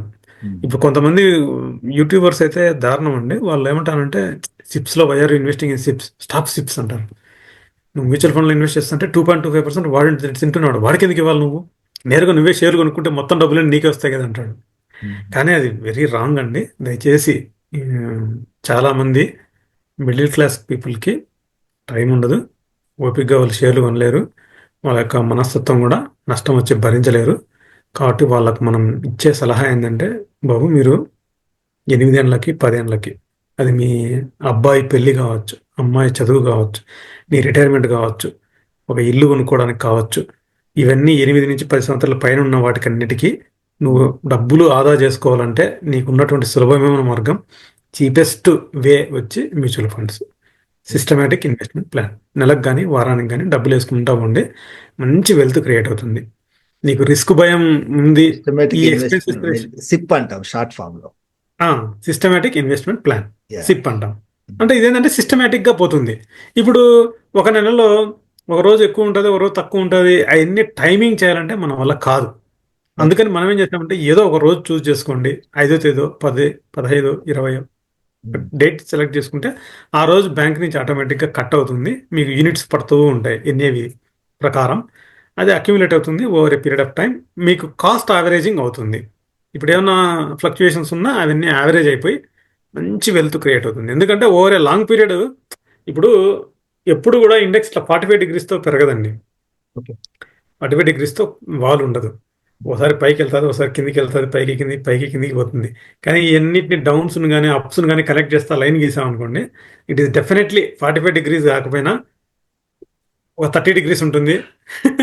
ఇంకొన్ని సార్లు షార్ట్ పీరియడ్‌లో 70 డిగ్రీస్, 75 డిగ్రీస్ కూడా పోతుంది. మరి 90 డిగ్రీస్ పోదు. 75 డిగ్రీస్ దాకా కూడా పోయి మంచి రిటర్న్స్ వస్తాయి. ఓకే. అందుకని మనం లాంగ్ టర్మ్ మీరు ఇన్వెస్ట్ చేసుకోండి. సిప్ ద్వారా చేయండి అని చెప్తాను.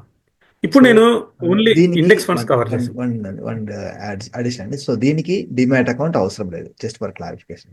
అవసరం లేదు. Absolutely correct. Okay. Absolutely correct. ఎవరైనా నేను చేసుకోవచ్చు. షేర్ మార్కెట్లలో నేరుగా ఇన్వెస్ట్ చేయను.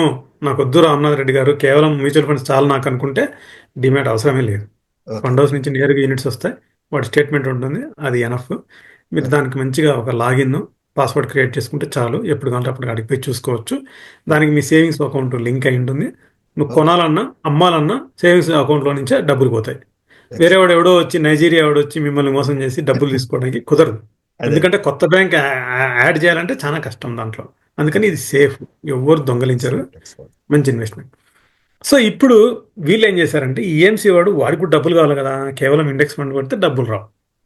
అదే. అందుకని వీడేం చేశాడంటే మంచి మంచి ఫ్యాన్సీ నేమ్స్‌తో కొన్ని స్కీమ్స్ పెడతాడనమాట. For example ICICI Prudential blue chip fund అంటాడు. ఓకే. అది కూడా ఒక బ్లూ రకంగా chip one of the index మార్కెటింగే. ఫండ్ ఆ! ఆ! కదా! ఆ! ఆ! ఆ! ఆ! మంచి నిఫ్టీ పాయింట్ 50 చెప్పారు. ఎలాగో దీనికి ఒక హ్మ్. పేరు పెట్టారు. వేరే ఆ! పేర్లు పెట్టారు. ఆ! హ్మ్. ఇంకొకటైతే ఇంతకుముందు Standard Chartered premier equity fund అని ఒకటి పెట్టాడు. ఇట్లా రకరకాల ఫ్యాన్సీ నేమ్స్‌తో వీళ్ళొస్తారు. అందులో 20, 30 కంపెనీస్ ఉంటాయి. లిస్ట్ చేసి పెడతారు. అబ్సల్యూట్‌లీ. వాడు గూడా వాళ్ళేం జేయాలంటే, ఇప్పుడు ICICI Prudential blue chip fund అంటే ఏందంటే, ఇవి బ్లూ చిప్ కంపెనీస్ అండి. మామూలుగా ఈ కాసినోస్‌లో చిప్స్ ఇస్తారండి. హ్మ్. మీరిప్పుడు కాసినో ఎళ్ళింటారు. జస్ట్ నేను ఎంకరేజ్ చేయట్లే ఎవరిని మీరు కాసినోకి పోవద్దండి. జస్ట్ నాలెడ్జ్ కోసం చెప్తున్నాము. ఇప్పుడు మనం ఏదైనా కాసినోకి పోయినామంటే ఫస్ట్ ఏం చేయాలంటే ప్రతి చోట చిల్లర ప్రాబ్లమ్ ఉంటుంది కాబట్టి ఆడ నోట్లు పెట్టడానికి అవ్వదు. ఓకే. మనం ఫస్ట్ కాసినోలోకి పోయి వాళ్ళ దగ్గర చిప్స్ కొనుక్కుంటాం. ఓకే. వాళ్ళేం చేస్తారు కొంతమంది రూ. 100తో ఆడతారు. కొంతమంది రూ. 1,00,000తో ఆడతారు. వాళ్ళ యొక్క సామర్థ్యాన్ని బట్టి రకరకాల కలర్స్ చిప్స్ ఇస్తారనమాట.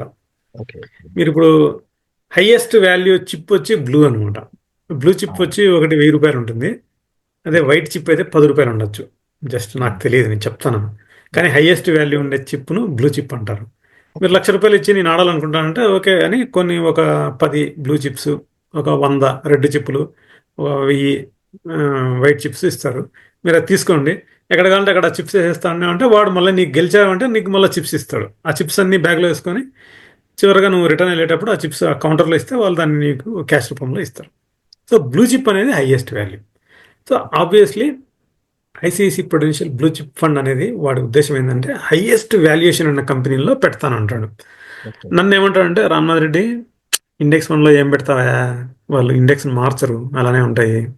ఉమ్. ఈ ఇండెక్స్ ఫండ్లలో కూడా మేము రీసెర్చ్ చేసి దీంట్లో బాగా ఎవడు ఉన్నాడు, బాగా ఎవడు లేడో వాడిని ఎలిమినేట్ చేసేసి మంచి కంపెనీని మాత్రం పడతాము, దాంట్లో ఇన్వెస్ట్ చేస్తాం, నీకు బ్రహ్మాండంగా రిటర్న్స్ ఇస్తాము అని అంటాడు.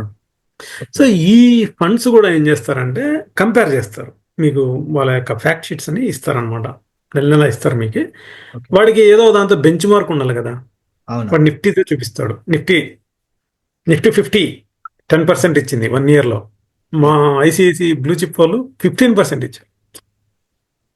అదే 3 ఇయర్స్లో ఉమ్. వీళ్ళు వచ్చేసి నిఫ్టీ వచ్చేసి 12% ఇచ్చింది, కానీ మా ఫండ్ వచ్చి 16% ఇచ్చింది. ఇట్లా కంపారిజన్ చూపిస్తాడు. ఓకే. ఒకవేళ 5 ఇయర్స్లో నిఫ్టీ కొంచెం తగ్గింది, కానీ మా కంపెనీ మాత్రం తగ్గలేదు, ఇంకొంచెం పెరిగింది అని వీళ్ళు కంపారిజన్ చూపించి, సో నిఫ్టీని బీట్ చేస్తా మేము రిటర్న్స్ ఇస్తున్నాము కాబట్టి it is worth investing in my fund అని వాళ్ళు సేల్స్ చేస్తారు. ఓకే. ఓకే. ఇలాంటి వాటిలో ఏం చేస్తారంటే వాళ్ళు కొంచెం మార్జిన్ ఎక్కువ తీసుకుంటారు. ఉమ్. ఏఎంసీ అనేది కూడా చారిటీ కాదు, as a told you, AMC is also listed company. వీడు కూడా ఒక ప్రతి సంవత్సరం ఫాలో క్వశ్చన్ అండి. ఫర్ కొంచెం ఎగ్జాంపుల్, ఒక లిస్ట్ లో 20 కంపెనీస్ లిస్ట్ చేశారు, కొంతమంది ఇన్వెస్ట్ చేశారు. అది ఫిక్స్డ్ ఉంటుందా లిస్ట్? ఆ కంపెనీస్ ఎప్పటికప్పుడు మారుస్తుంటారా వాళ్ళు, లాభాలు దాన్ని బట్టి, పర్ఫార్మెన్స్ బట్టి మారుతుంటుందా? అబ్సల్యూట్లీ అబ్సల్యూట్లీ చర్నింగ్, దీన్నే చర్నింగ్ రేషియో అంటారు. ఓకే. ఈ చర్నింగ్ రేషియో అనేది కూడా మనకు చూపిస్తారు. ఇంకా షేర్ పి రేషియో అని ఒకటి ఉంది, స్టాండర్డ్ డీవియేషన్ అనేది కూడా ఒకటి ఉంది. ఇవి మ్యూచువల్ ఫండ్స్ గురించి మనం ఇన్ డీటెయిల్ డిస్కస్ చేసేటప్పుడు వాటి జోలికి వెళ్ళాము. ఓకే. ఓకే. తప్పకుండా. ఆహా. ప్రస్తుతానికి మాత్రం మీ క్వశ్చన్కి ఆన్సర్ చెప్పేది ఏంటంటే, ఫండ్ మేనేజరు మరీ ఫ్రీక్వెంట్ కాకపోయినా కూడా ఉమ్. ఆ ఆ చర్నింగ్ అనేది చేస్తూ ఉంటాడండి. ఒక కంపెనీ బదులు ఇంకొక కంపెనీ, ఇంకొక కంపెనీ బదులు ఇంకొక కంపెనీ మారుస్తూ ఉంటాడు. ఫర్ ఎగ్జాంపుల్, ఇప్పుడు హిండెన్బర్గ్ రిపోర్ట్ వచ్చింది, ఉమ్. అదానీ కంపెనీస్ అన్నిటి మీద ఏదో వీళ్ళు ఇన్సైడర్ ట్రేడింగ్, మ్యానిపులేషన్, షేర్ వాల్యూలు చేశారని అన్నారు. ఓకే. వెంటనే అది పడిపోయింది. కారణం ఏంటంటే ఈ మ్యూచువల్ ఫండ్ వాళ్ళు కూడా కొన్ని అమ్మేశారు వాళ్ళ స్టేక్ని, ఓకే. అందువల్లే ఆ షేర్ వాల్యూ పడిపోయింది అనమాట. ఉమ్. సో ఇది యాక్టివ్గా వాళ్ళు చేస్తూ ఉండాలి, అది ఫండ్ మేనేజర్ డ్యూటీ. ఒకవేళ వాడు యాక్టివ్గా చేయలేదనుకోండి, అప్పుడు ఏమవుతుంది, ఏ ఏ కంపెనీలు అయితే వీడు ఫోల్డ్ చేశాడో ఆ షేర్ వాల్యూ పడిపోయిందంటే దాని ప్రకారం వీడి యొక్క ఎన్ఏవి వాల్యూ కూడా పడిపోతుంది.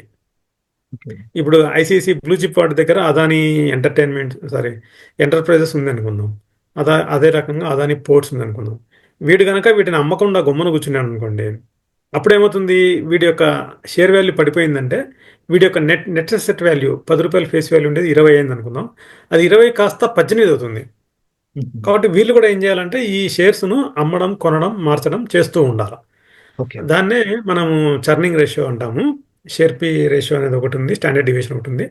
వీటిని బట్టి ఆ పండు యొక్క పర్ఫార్మెన్స్ను మనం డిసైడ్ చేసుకొని మనం ఇన్వెస్ట్ చేయాలా చేయకూడదా అనేది తీసుకోవచ్చు అనమాట. ఓకే. ఓకే. అయ్యా రామ్నాథ్, మాకు అంత టైం లేదు, ఆ రేషియోలు గీషియోలు అని నేను చూడలేనయా, నా వల్ల కాదనుకుంటే మీరేం చేయొచ్చు అంటే, మనకు మంచి మంచి వెబ్సైట్స్ ఉన్నాయండి. మన హైదరాబాద్ ఆయన అనుకుంటా ధీరేంద్ర కుమార్ అని ఒక ఆయన ఉన్నాడు, ఆయన వాల్యూ రీసెర్చ్ అని ఒక మంచి పోర్టల్ పెట్టాడు, అది నేను చూపించబోతున్నా మీకు. అక్కడికి వెళ్తే మీరు వాళ్ళు ఏం చేశారంటే ప్రతి ఫండ్కు రేటింగ్స్ ఇచ్చాడు ఆయన. ఉమ్. ఏ ఫండ్ అయితే మంచిదో దానికి 5 స్టార్ రేటింగ్ ఇస్తారు, ఓకే. తక్కువ ఉండే కొద్దీ 4, 3, 2, 1 అట్లా స్టార్స్ తగ్గిస్తూ వస్తారు. ఉమ్. అది మీరు చెక్ చేసుకుంటూ ఉండొచ్చు. మీకు ఓకే. గుర్తుందని స్టార్టింగ్లో చెప్పా, ఏదైనా ఒక మ్యూచువల్ ఫండ్లో ఇన్వెస్ట్ చేశారంటే మీరు అట్లీస్ట్ క్వార్టర్లీ వన్స్ ఉమ్. వెళ్ళి, మార్నింగ్ స్టార్ అని ఇంకొకటి ఉంది, వాల్యూ రీసెర్చ్ ఉంది, నేను మీకు వాల్యూ రీసెర్చ్ చూపిస్తాను. అక్కడికి వెళ్ళి ఆ యొక్క స్కీమ్ ఓకే. ఓకే. స్టార్లు ఎన్ని ఉన్నాయో చూసుకోవాలా. అది 5 స్టార్ అని ఉంటే ఓకే, మీరు కంటిన్యూ చేయండి. ఒకవేళ 5 స్టార్ లేకుండా 4 స్టార్, 3 స్టార్ దిగింది అనుకోండి, ఉమ్. ఎందుకు దిగిందని చూసుకొని దాని ప్రకారం మీరు మార్చుకోవడం. కానీ 3 స్టార్ అంటే అదేం బ్యాడ్ ఏం కాదండి. ఇప్పుడు ఫర్ ఓకే. ఎగ్జాంపుల్ నేనేం చేస్తానంటే, ఒక కొత్తగా జొమాటో వాడు వచ్చినప్పుడు వాని షేర్ను నేను కొంటాను. ఉమ్. జొమాటో షేర్ ఉన్నప్పుడు అది షేర్ పర్ఫార్మెన్స్ అంత బాగుండదు. ఓకే. ఓకే. ఒక సంవత్సరం వాడు నష్టాలు ఇవ్వచ్చు, అప్పుడు ఉమ్. ఏమవుతుంది, మీ ఎన్ఏ వాల్యూ తగ్గుతుంది, ఈయన కూడా స్టార్ తగ్గిస్తాడు. ఉమ్. కానీ మరుసటి సంవత్సరం జొమాటో షేర్ కనుక దూసుకుపోయింది అనుకోండి, ఉమ్. అప్పుడు వీటిది ఎన్ఏ వాల్యూ పెరుగుతుంది. ఓకే. కాబట్టి మనం బ్లైండ్గా ఏది అమ్మాల్సిన అవసరం లే. మ్యూచువల్ ఫండ్స్ అనేటివి కన్విక్షన్ ఉందంటే కొన్ని రోజులు పెట్టుకోండి. మరీ మీరు న్యూస్లో కనుక ఆ మ్యూచువల్ ఫండ్ స్కీమ్ గురించి బ్యాడ్గా రావడం, ఇట్లాంటి ఏమైనా కార్పొరేట్ గవర్నెన్స్ ఇష్యూస్ అలాంటివి వచ్చినప్పుడు మాత్రమే దాని నుంచి మీరు ఎగ్జిట్ అవ్వాల్సి ఉంటుంది. ఒకవేళ మీరు ఇది 3 స్టార్ ఉంది, ఐ డోంట్ వాంట్ అనుకుంటే అప్పుడు మీరు ఏం చేయాలంటే మీ సిస్టమేటిక్ ఇన్వెస్ట్మెంట్ను ఆపండి. ఓకే. ఓకే. కానీ మీ యొక్క కార్పస్ దాంట్లో ఉంది కదా. ఫర్ ఎగ్జాంపుల్ మీరు ఒక 1000 రూపాయలు చొప్పున 50 నెలలు కట్టారనుకోండి, 50,000 ఉంటుంది. ఆ 50,000 కాస్త 60,000 65,000 అయి ఉంటుంది. దాని మాత్రం అలానే ఉంచండి, ఎగ్జిట్ అవ్వద్దండి. ఓకే. ఓకే. కొత్త ఇన్వెస్ట్మెంట్ దాంట్లో చేయకండి. ఇంకొక దాంట్లో దేంట్లో 5 స్టార్ రేటింగ్ ఉందో దాంట్లో మీరు ఇన్వెస్ట్మెంట్ చేసుకుంటా ఉండొచ్చు. అది ఇప్పుడు మీకు మ్యూచువల్ ఫండ్ అంటే ఏంది, ఇందులో ఏమేమి స్కీమ్స్ ఉంటాయనేది ఒక ఐడియా వచ్చింది అని అనుకుంటున్నాను. అవునండి. ఇంకొక క్వశ్చన్ ఏదో అడిగారు, అది కూడా అడగండి, చెప్తాను. ఇంతే అండి, ఇంతే. మళ్ళీ కొత్తగా టర్మినాలజీ వచ్చినప్పుడు నేను అడుగుతాను.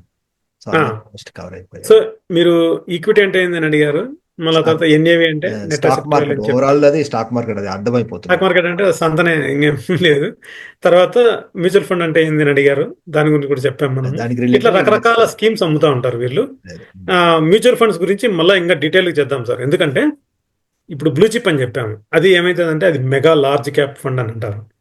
మళ్ళా తర్వాత ఏంటంటే లార్జ్ క్యాప్ ఫండ్ ఉంది, లార్జ్ క్యాప్ తర్వాత మిడ్ క్యాప్ ఫండ్ ఉంది, మిడ్ క్యాప్ ఫండ్ తర్వాత స్మాల్ క్యాప్ ఫండ్ ఉంది, స్మాల్ క్యాప్ కంటే కింద మైక్రో క్యాప్ ఫండ్ అనేది ఉంది. Micro cap as the name suggest దాని యొక్క క్యాపిటలైజేషన్ వచ్చి చాలా తక్కువ ఉంది. అంటే అవి చాలా చిన్న కంపెనీలు. చాలా చిన్న కంపెనీ అంటే చిన్న ఫీల్డ్లో, అప్కమింగ్ ఫీల్డ్లో వాళ్ళు వర్క్ చేస్తూ ఉంటారు. ఫర్ ఎగ్జాంపుల్ ఇప్పుడు ఏఐ అని కొత్తగా ఒకటి తీసుకొచ్చారు ఫీల్డ్, ఏఐ. సో ఏ కంపెనీలు అయితే ఏఐలో పనిచేస్తున్నాయో అవి స్మాల్ క్యాప్ ఫండ్స్ ఉంటాయి, ఆర్ మైక్రో క్యాప్ ఫండ్స్ ఉంటాయి. ఎందుకంటే ఆ ఫీల్డ్ అనేది ఇంకా విస్తరించలేదు. ఇప్పుడు బ్యాంకింగ్ సాఫ్ట్వేర్ కంపెనీ ఉంది అనుకోండి, ఇన్ఫోసిస్. ఆ బ్యాంకింగ్ సాఫ్ట్వేర్ అనేది ఎవ్రీవేర్ ఇట్స్ ఆల్రెడీ దే. దాదాపు సగం బ్యాంకులు ఇన్ఫోసిస్ వాళ్ళు తయారు చేసినటువంటి సాఫ్ట్వేరే వాడుతూ ఉంటారు. ఆ ఫీల్డ్ అనేది ఆల్రెడీ పెద్దది అయిపోయింది, దాంట్లో ఇంకా గ్రోత్ లేదు, అందుకనే అది లార్జ్ క్యాప్ అయిపోయింది. కానీ ఏ అనేది కొత్తగా వచ్చింది. సో ఇట్లాంటి మైక్రో క్యాప్ ఫండ్లో ఏంటంటే అవి క్లిక్ అయినాయంటే ప్రాఫిట్స్ జూమ్ అయిపోతాయి, అది విస్తరిస్తుంది. ఏఐ అనేది ప్రస్తుతం మనం ఒక చోట వాడుతున్నాం అనుకోండి, అన్ని ఫీల్డ్లకు అది విస్తరించిందంటే అప్పుడు పెద్దది అయిపోతుంది. అప్పుడు ఆ కంపెనీ యొక్క వాల్యుయేషన్స్ పెరిగిపోతాయి. అప్పుడు అదేమవుతుంది, మిడ్ క్యాప్ అవుతుంది, మళ్ళీ తర్వాత లార్జ్ క్యాప్ అవుతుంది, తర్వాత మెగా లార్జ్ క్యాప్ కూడా అవుతుంది. సో ఆబ్వియస్గా ఈ యొక్క micro cap, small cap, mid cap funds అనేటివి హై రిస్క్, హై రిటర్న్ ఉంటాయి. ఎందుకంటే ఇందులో ఉన్న కంపెనీలు, ఫర్ ఎగ్జాంపుల్ టుమారో ఏ లేదు, బొంగు లేదు, ఏం అంత చెత్తది అనుకునేంతగా ఏం అది లేదని అనుకోండి, ఈ కంపెనీని మూతపడతాయి. సో ఈ కంపెనీలో ఎవరెవరు ఇన్వెస్ట్ చేస్తారో వాళ్ళ డబ్బులన్నీ జీరో అయిపోతాయి. కాబట్టి ఈ క్యాపిటలైజేషన్ ప్రకారం కూడా మనకు రిస్క్, రివార్డు ఉంది. అందుకని మనం ఏం చెప్తున్నామంటే మ్యూచువల్ ఫండ్స్ గురించి ఒక సపరేట్ డిస్కషన్ పెడతాము. ప్రస్తుతానికైతే మీరు బ్లైండ్గా ఏ దాంట్లో పెట్టకండి, దాని గురించి పూర్తి అవగాహనతో ఇన్వెస్ట్ చేయండి. నేనేమంటానంటే ప్రస్తుతానికి మాకు ఈజియెస్ట్, సింప్లెస్ట్ ఫండ్ ఏంటంటే ఇండెక్స్ ఫండ్. ఇండెక్స్ ఫండ్ చూస్ చేసుకోండి. మీకు కొంచెం డైవర్సిఫికేషన్ కావాలంటే ఈక్వల్ వెయిట్ ఫండ్ ఇలాంటి వాటిల్లో మీరు ఇన్వెస్ట్ చేసుకున్నారంటే మంచి రిటర్న్ వస్తుందండి. ఐ థింక్ ఇప్పుడు థియరీ ఎక్కువ మాట్లాడాము, ఒకసారి మన ప్రేక్షకులకు చూపిద్దాం ఏ రకంగా నేను ఇన్వెస్ట్ చేయాలనుకుంటే ఎందులో ఇన్వెస్ట్ చేస్తా, దాని గురించి ఎలా స్టడీ చేస్తాం అనేది. If you allow me, I will share my screen and I will show you. Praveen garu, okay, మీరు చేయొచ్చు. ఇప్పుడు నేను మీకు ఏం చెప్పానంటే వాల్యూ రీసెర్చ్ అనేది చెప్పాను. ఇది ధీరేంద్ర కుమార్ వాళ్ళది. ఇక్కడ చూసే ఉంటారు మీరు వాల్యూ రీసెర్చ్. సింపుల్ గా మీరు valueresearch.com అని కొట్టేస్తే ఇది ఓపెన్ అవుతుంది సార్. ఇప్పుడు దీంట్లో ఇక్కడ చాలా ఉందండి వెల్త్ ఆఫ్ ఇన్ఫర్మేషన్. బికాజ్ మనకు టైం లిమిటెడ్గా ఉంది కాబట్టి నేను మీకు సింపుల్ గా చూపిస్తాను. ఇక్కడ సెర్చ్ అనే బటన్ ఉంటుంది సార్. ఈ సెర్చ్ బటన్లోకి వెళ్ళి నేనేం చేశానంటే నిఫ్టీ 50 మనం ఏమనుకున్నాం, ఇండెక్స్ ఫండ్స్ చాలు మనకు, ఎందుకు వాటి ఎక్స్పెన్సెస్ రేషియో తక్కువ. ఇప్పుడు నేను బ్లూ చిప్ కంపెనీ మ్యూచువల్ ఫండ్లో పెట్టాను అనుకోండి, ICICI Prudential blue chip mutual ఫండ్లో పెడితే దాని ఎక్స్పెన్సెస్ రేషియో 2.5% అట్లా ఉండొచ్చు. అప్పుడు ఏమవుతుంది, వీళ్ళు 10% లాభం వచ్చిందంటే అందులోంచి 2.5% వాళ్ళకి పోతుంది, మనకు తక్కువ వస్తుంది. మనము we are content with whatever the index returns. కాబట్టి మనం ఏం చేయొచ్చు అంటే సింపుల్ గా ఇండెక్స్ ఫండ్ లోనే సేవ్ చేసుకుందాం, ఎందుకంటే దాని యొక్క ఎక్స్పెన్సెస్ రేషియో తక్కువ. ఓకే, ఇప్పుడు ఈయన వాల్యూ రీసెర్చ్ ధీరేంద్ర కుమార్ ఏం చేశారంటే దీనికి 3 ఇచ్చారండి rating. When comes to index funds మీరు రేటింగ్ గురించి పట్టించుకోవద్దండి అని సజెషన్ ఇస్తాను. ఓకే, ఇక్కడ గ్రాఫ్ ఉంచండి. 1 year రిటర్న్ ఎలా ఉంది, 3 years రిటర్న్ ఎలా ఉంది, 5 years రిటర్న్ ఎలా, 10 years, ఆల్ టైమ్, ఇట్లా రకరకాలు ఉన్నాయి. నువ్వు కష్టం అని కూడా ఇచ్చాడు, మార్చాలనుకుంటే మనం మార్చుకోవచ్చు. కానీ ప్రస్తుతం అవన్నీ చూడం మనం. ఇక్కడ చూడండి, ఇండెక్స్ చూసే ఉంటారు మీరు, ఈ వారం రోజుల్లోనే భారీగా పెరిగినాయండి. మీరు చూసారా? ఇప్పుడు ఈ ప్లేస్ నుంచి కంటిన్యూస్ గా పడి ఇక్కడ దాకా పడిపోయింది, కానీ ఈ తక్కువ పీరియడ్ లోనే మళ్ళీ రైజ్ అయింది. కాబట్టి అందుకని నేనేమంటానంటే సిస్టమేటిక్ ఇన్వెస్ట్మెంట్ ద్వారా మనం కొనుక్కుంటూ పోయామంటే అవి మంచిగా యావరేజ్ అయిపోయి మంచి రిటర్న్ వస్తుంది సార్ మనకు. ఇంకొంచెం కిందికి వెళ్తే వీళ్ళు ఏం చేశారంటే రిస్కోమీటర్ అనేది ఇచ్చారండి. చూడండి, this fund has very high risk. ఎందుకని మనం ఇన్వెస్ట్ చేసేది ఈక్విటీస్ లో, కాబట్టి ఇది వెరీ హై కేటగిరీ కిందకి వస్తుంది. ఇప్పుడు నేను బ్యాలెన్స్డ్ ఫండ్స్ అని చెప్పా, దాంట్లో అయితే ఈక్విటీ ఉంటుంది, డెట్ ఉంటుంది. అలాంటివి మోడరేట్ రిస్క్ కిందకి వస్తాయి. లేదా బాబు మాకు అంత రిస్క్ కూడా తీసుకోలేను అంటే లో రిస్క్ అనేది ఏంటంటే కార్పొరేట్ బాండ్ ఫండ్స్ అనేవి వస్తాయి, అవి ఇక్కడ పడతాయండి. ఇంకా తర్వాత ఇంకా తక్కువ రిస్క్ కావాలి నాకు, ఏమి వద్దు, it should be like A fixed deposit, నాకు గ్యారంటీ ఉండాలా అనుకుంటే ఇక్కడికి రావాలా లోకి. ఆ లోలో ఏ వస్తాయంటే liquid funds and savings funds, money market funds అని ఉంటాయి. వీళ్ళు ఏం చేస్తారంటే సింపుల్ గా టీ బిల్స్, ఫిక్స్డ్ డిపాజిట్స్ చేస్తూ ఉంటారు. దాంట్లో ఏం రిస్క్ ఉండదు, దాంట్లో మీరు ఇన్వెస్ట్ చేసుకోవచ్చు.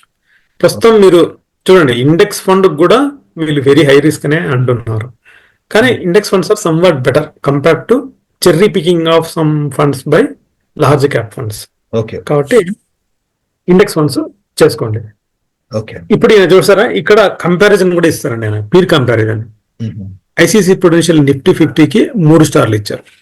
అదే యూటీఐ నెక్స్ట్ 50 అన్నాడు, ఇది తప్పు, ఇది నెక్స్ట్ 50 రాకూడదు ఇక్కడ.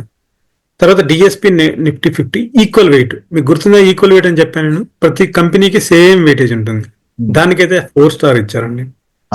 మళ్ళీ హెచ్డిఎఫ్సి వాడు కూడా ఈక్వల్ వెయిట్ పెట్టిన దానికి 4 స్టార్స్ ఇచ్చారు. మళ్ళీ కోటక్ అనేది ఒకటి ఇచ్చాడు నిఫ్టీ 50 నెక్స్ట్ 50 అన్నాడు, ఇది కూడా తప్పు. ఇది నెక్స్ట్ 50 అంటే క్యాపిటలైజేషన్ వచ్చి తర్వాత కంపెనీలో. ఇప్పుడు ప్రతి కంపెనీకి మనం క్యాపిటలైజేషన్ ఇచ్చుకుంటూ వచ్చాం అనుకోండి, 1 నుంచి డిక్రీజింగ్ ఆర్డర్ లో 500, 2000 వరకు కూడా ఇస్తారు వాళ్ళు. ఫస్ట్ 50 అనేది నిఫ్టీ 50కి ఇస్తుంది. నెక్స్ట్ 50 అంటే ఏంటి, 51 నుంచి 100 వరకు ఉన్న క్యాపిటలైజేషన్ ఆ ఫండ్స్ అనమాట. ఇప్పుడు మనం ఏం చేయాలంటే ఎక్స్పెన్సెస్ రేషియో చూసుకోవాలండి. ఐసిఐసి పొటెన్షియల్ ఇక్కడ 0.19 ఉంది, కానీ కోటకి 0.11 ఉంది. సో ఎవడైతే ఎక్స్పెన్సెస్ రేషియో తక్కువ పెట్టాడో వాడి దగ్గర మనం కొనుక్కోవడం ఉత్తమం. ఎందుకంటే వీళ్ళు చేసే రీసెర్చ్ ఏం లేదు ఇక్కడ. ప్రతి ఒక్కరు ఏం చేస్తున్నారు, ఇండెక్స్ లో ఏమున్నాయో అవే కొంటున్నారు, అదే రేషియో మెయింటైన్ చేస్తున్నారు, అదే క్యాపిటలైజేషన్ మెయింటైన్ చేస్తున్నారు. వీటికి డబ్బులు ఇవ్వడం అనవసరం. ఇప్పుడు 10% రిటర్న్ వచ్చింది అనుకోండి, అందులో నుంచి 0.11 మాత్రమే ఇక్కడ పోతుంది. అదే వీటి దగ్గరికి వచ్చారనుకోండి 0.39 వెళ్తుంది. కాబట్టి మీకు వచ్చే రిటర్న్ ఇంకొంచెం తగ్గుతుంది. కాబట్టి నా దృష్టిలో ఇండెక్స్ ఫండ్స్ కి రేటింగే అవసరం లేదు. ప్రతిదీ యాంఫై, సెబీ గైడ్ లైన్స్ కింద పనిచేస్తారు. కాబట్టి ఎవడైతే తక్కువ రేషియోకి ఇస్తున్నాడో వాని దగ్గర నుంచి తీసుకోవచ్చండి. నేనేం చేశానంటే ఇండెక్స్ ఫండ్స్ లో ఎవరన్నా చీప్ గా ఇస్తున్నారా అని కొంచెం ఎక్స్ప్లోర్ చేశాను. మీకు గుర్తుందా, మనము మొదట్లో నావీ మ్యూచువల్ ఫండ్ అనే దాని గురించి మాట్లాడుకున్నాం. ఈ నావీ మ్యూచువల్ ఫండ్ అనేది స్టార్టెడ్ బై సచిన్ బన్సల్. ఈ సచిన్ బన్సల్ ఏం చేశారంటే ఆయన యొక్క వాటాను ఫ్లిప్కార్ట్ లో వాల్మార్ట్ కమ్మేసి బయటకు వచ్చాడు. బయటకు వచ్చిన ఊరికే ఉన్నాడు కదా, ఆల్రెడీ మంచి ఎంటర్ప్రినర్, ఏదో కొత్త బిజినెస్ చేయాలని చూస్తారు. కానీ ఆబ్వియస్ గా ఆయన మళ్ళీ ఇట్లా ఇట్లా క్విక్ సేల్ ప్లాట్ఫామ్ మీద చేయడానికి ఉండదు, కాన్ఫ్లిక్ట్ ఆఫ్ ఇంట్రెస్ట్ వస్తుంది. కాబట్టి అందుకని ఆయన ఏం చేశారంటే ఈ మ్యూచువల్ ఫండ్ ఇండస్ట్రీలోకి ఎంటర్ అయ్యాడు, ఏఎంసీ. ఎందుకంటే Flipkart is not in to AMC, కాబట్టి ఆయన అసెట్ మేనేజ్మెంట్ కంపెనీకి వచ్చాడు. ఆయన ఏం చేశారంటే ఫస్ట్ థింగ్, ఈ మార్కెట్ ను బీట్ చేయాలంటే మనం ఏం చేయాలా, ఏదో ఒకటి యూనిక్ సెల్లింగ్ పాయింట్ ఉండాలా అని డిసైడ్ చేసుకున్నాడు. ఆయన యొక్క యూనిక్ సెల్లింగ్ పాయింట్ ఏంటంటే, అరే బాబు మీరందరూ ఇండెక్స్ ఫండ్స్ నా దగ్గర కొనుక్కోండి, నేను చాలా చీప్గా ఇస్తా అని చెప్పాడు. చీప్గా ఆడ దొరికితే ఆడకు పోదాం మనం, తప్పేముంది. కాబట్టి నావీ మ్యూచువల్ ఫండ్స్కి వెళ్ళాం.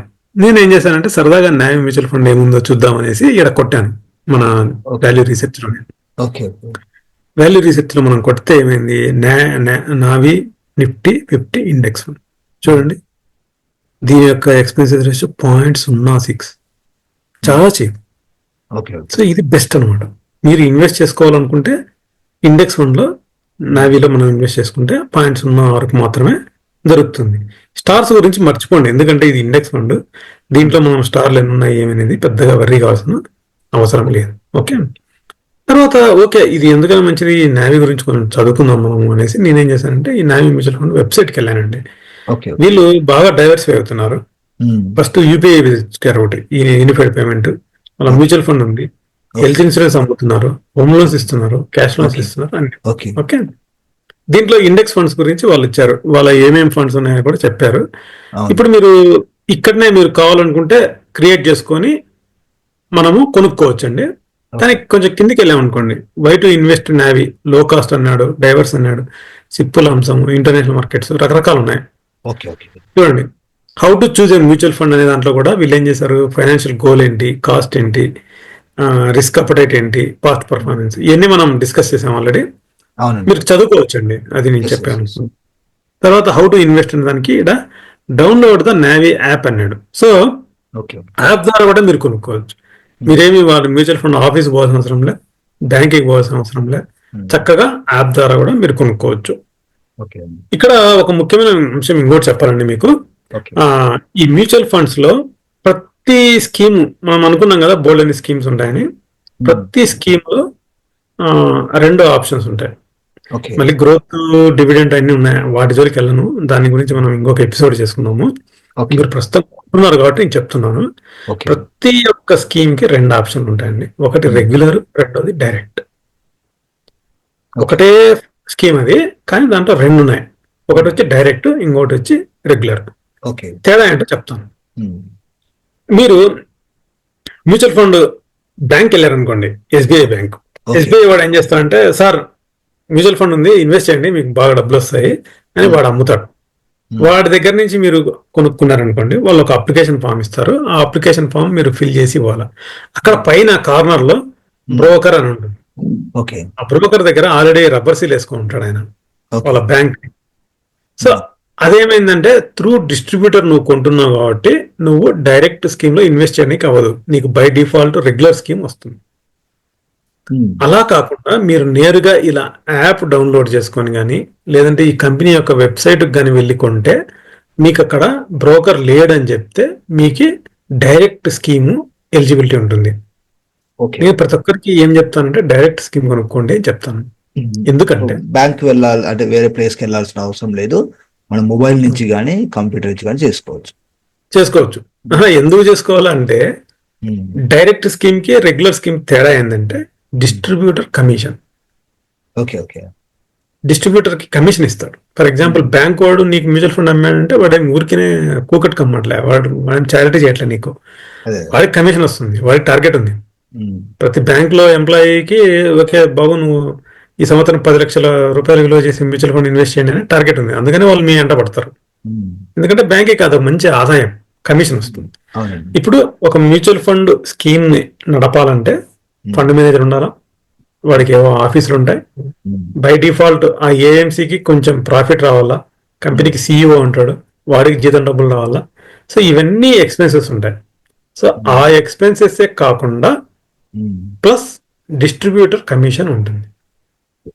ఆ డిస్ట్రిబ్యూటర్ కమిషన్ ఉండడంతో కలిపి ఉండేది ఎక్స్పెన్సెస్ రేషియో 2.25% కంటే మించకూడదు. అది సెబీ గైడ్లైన్.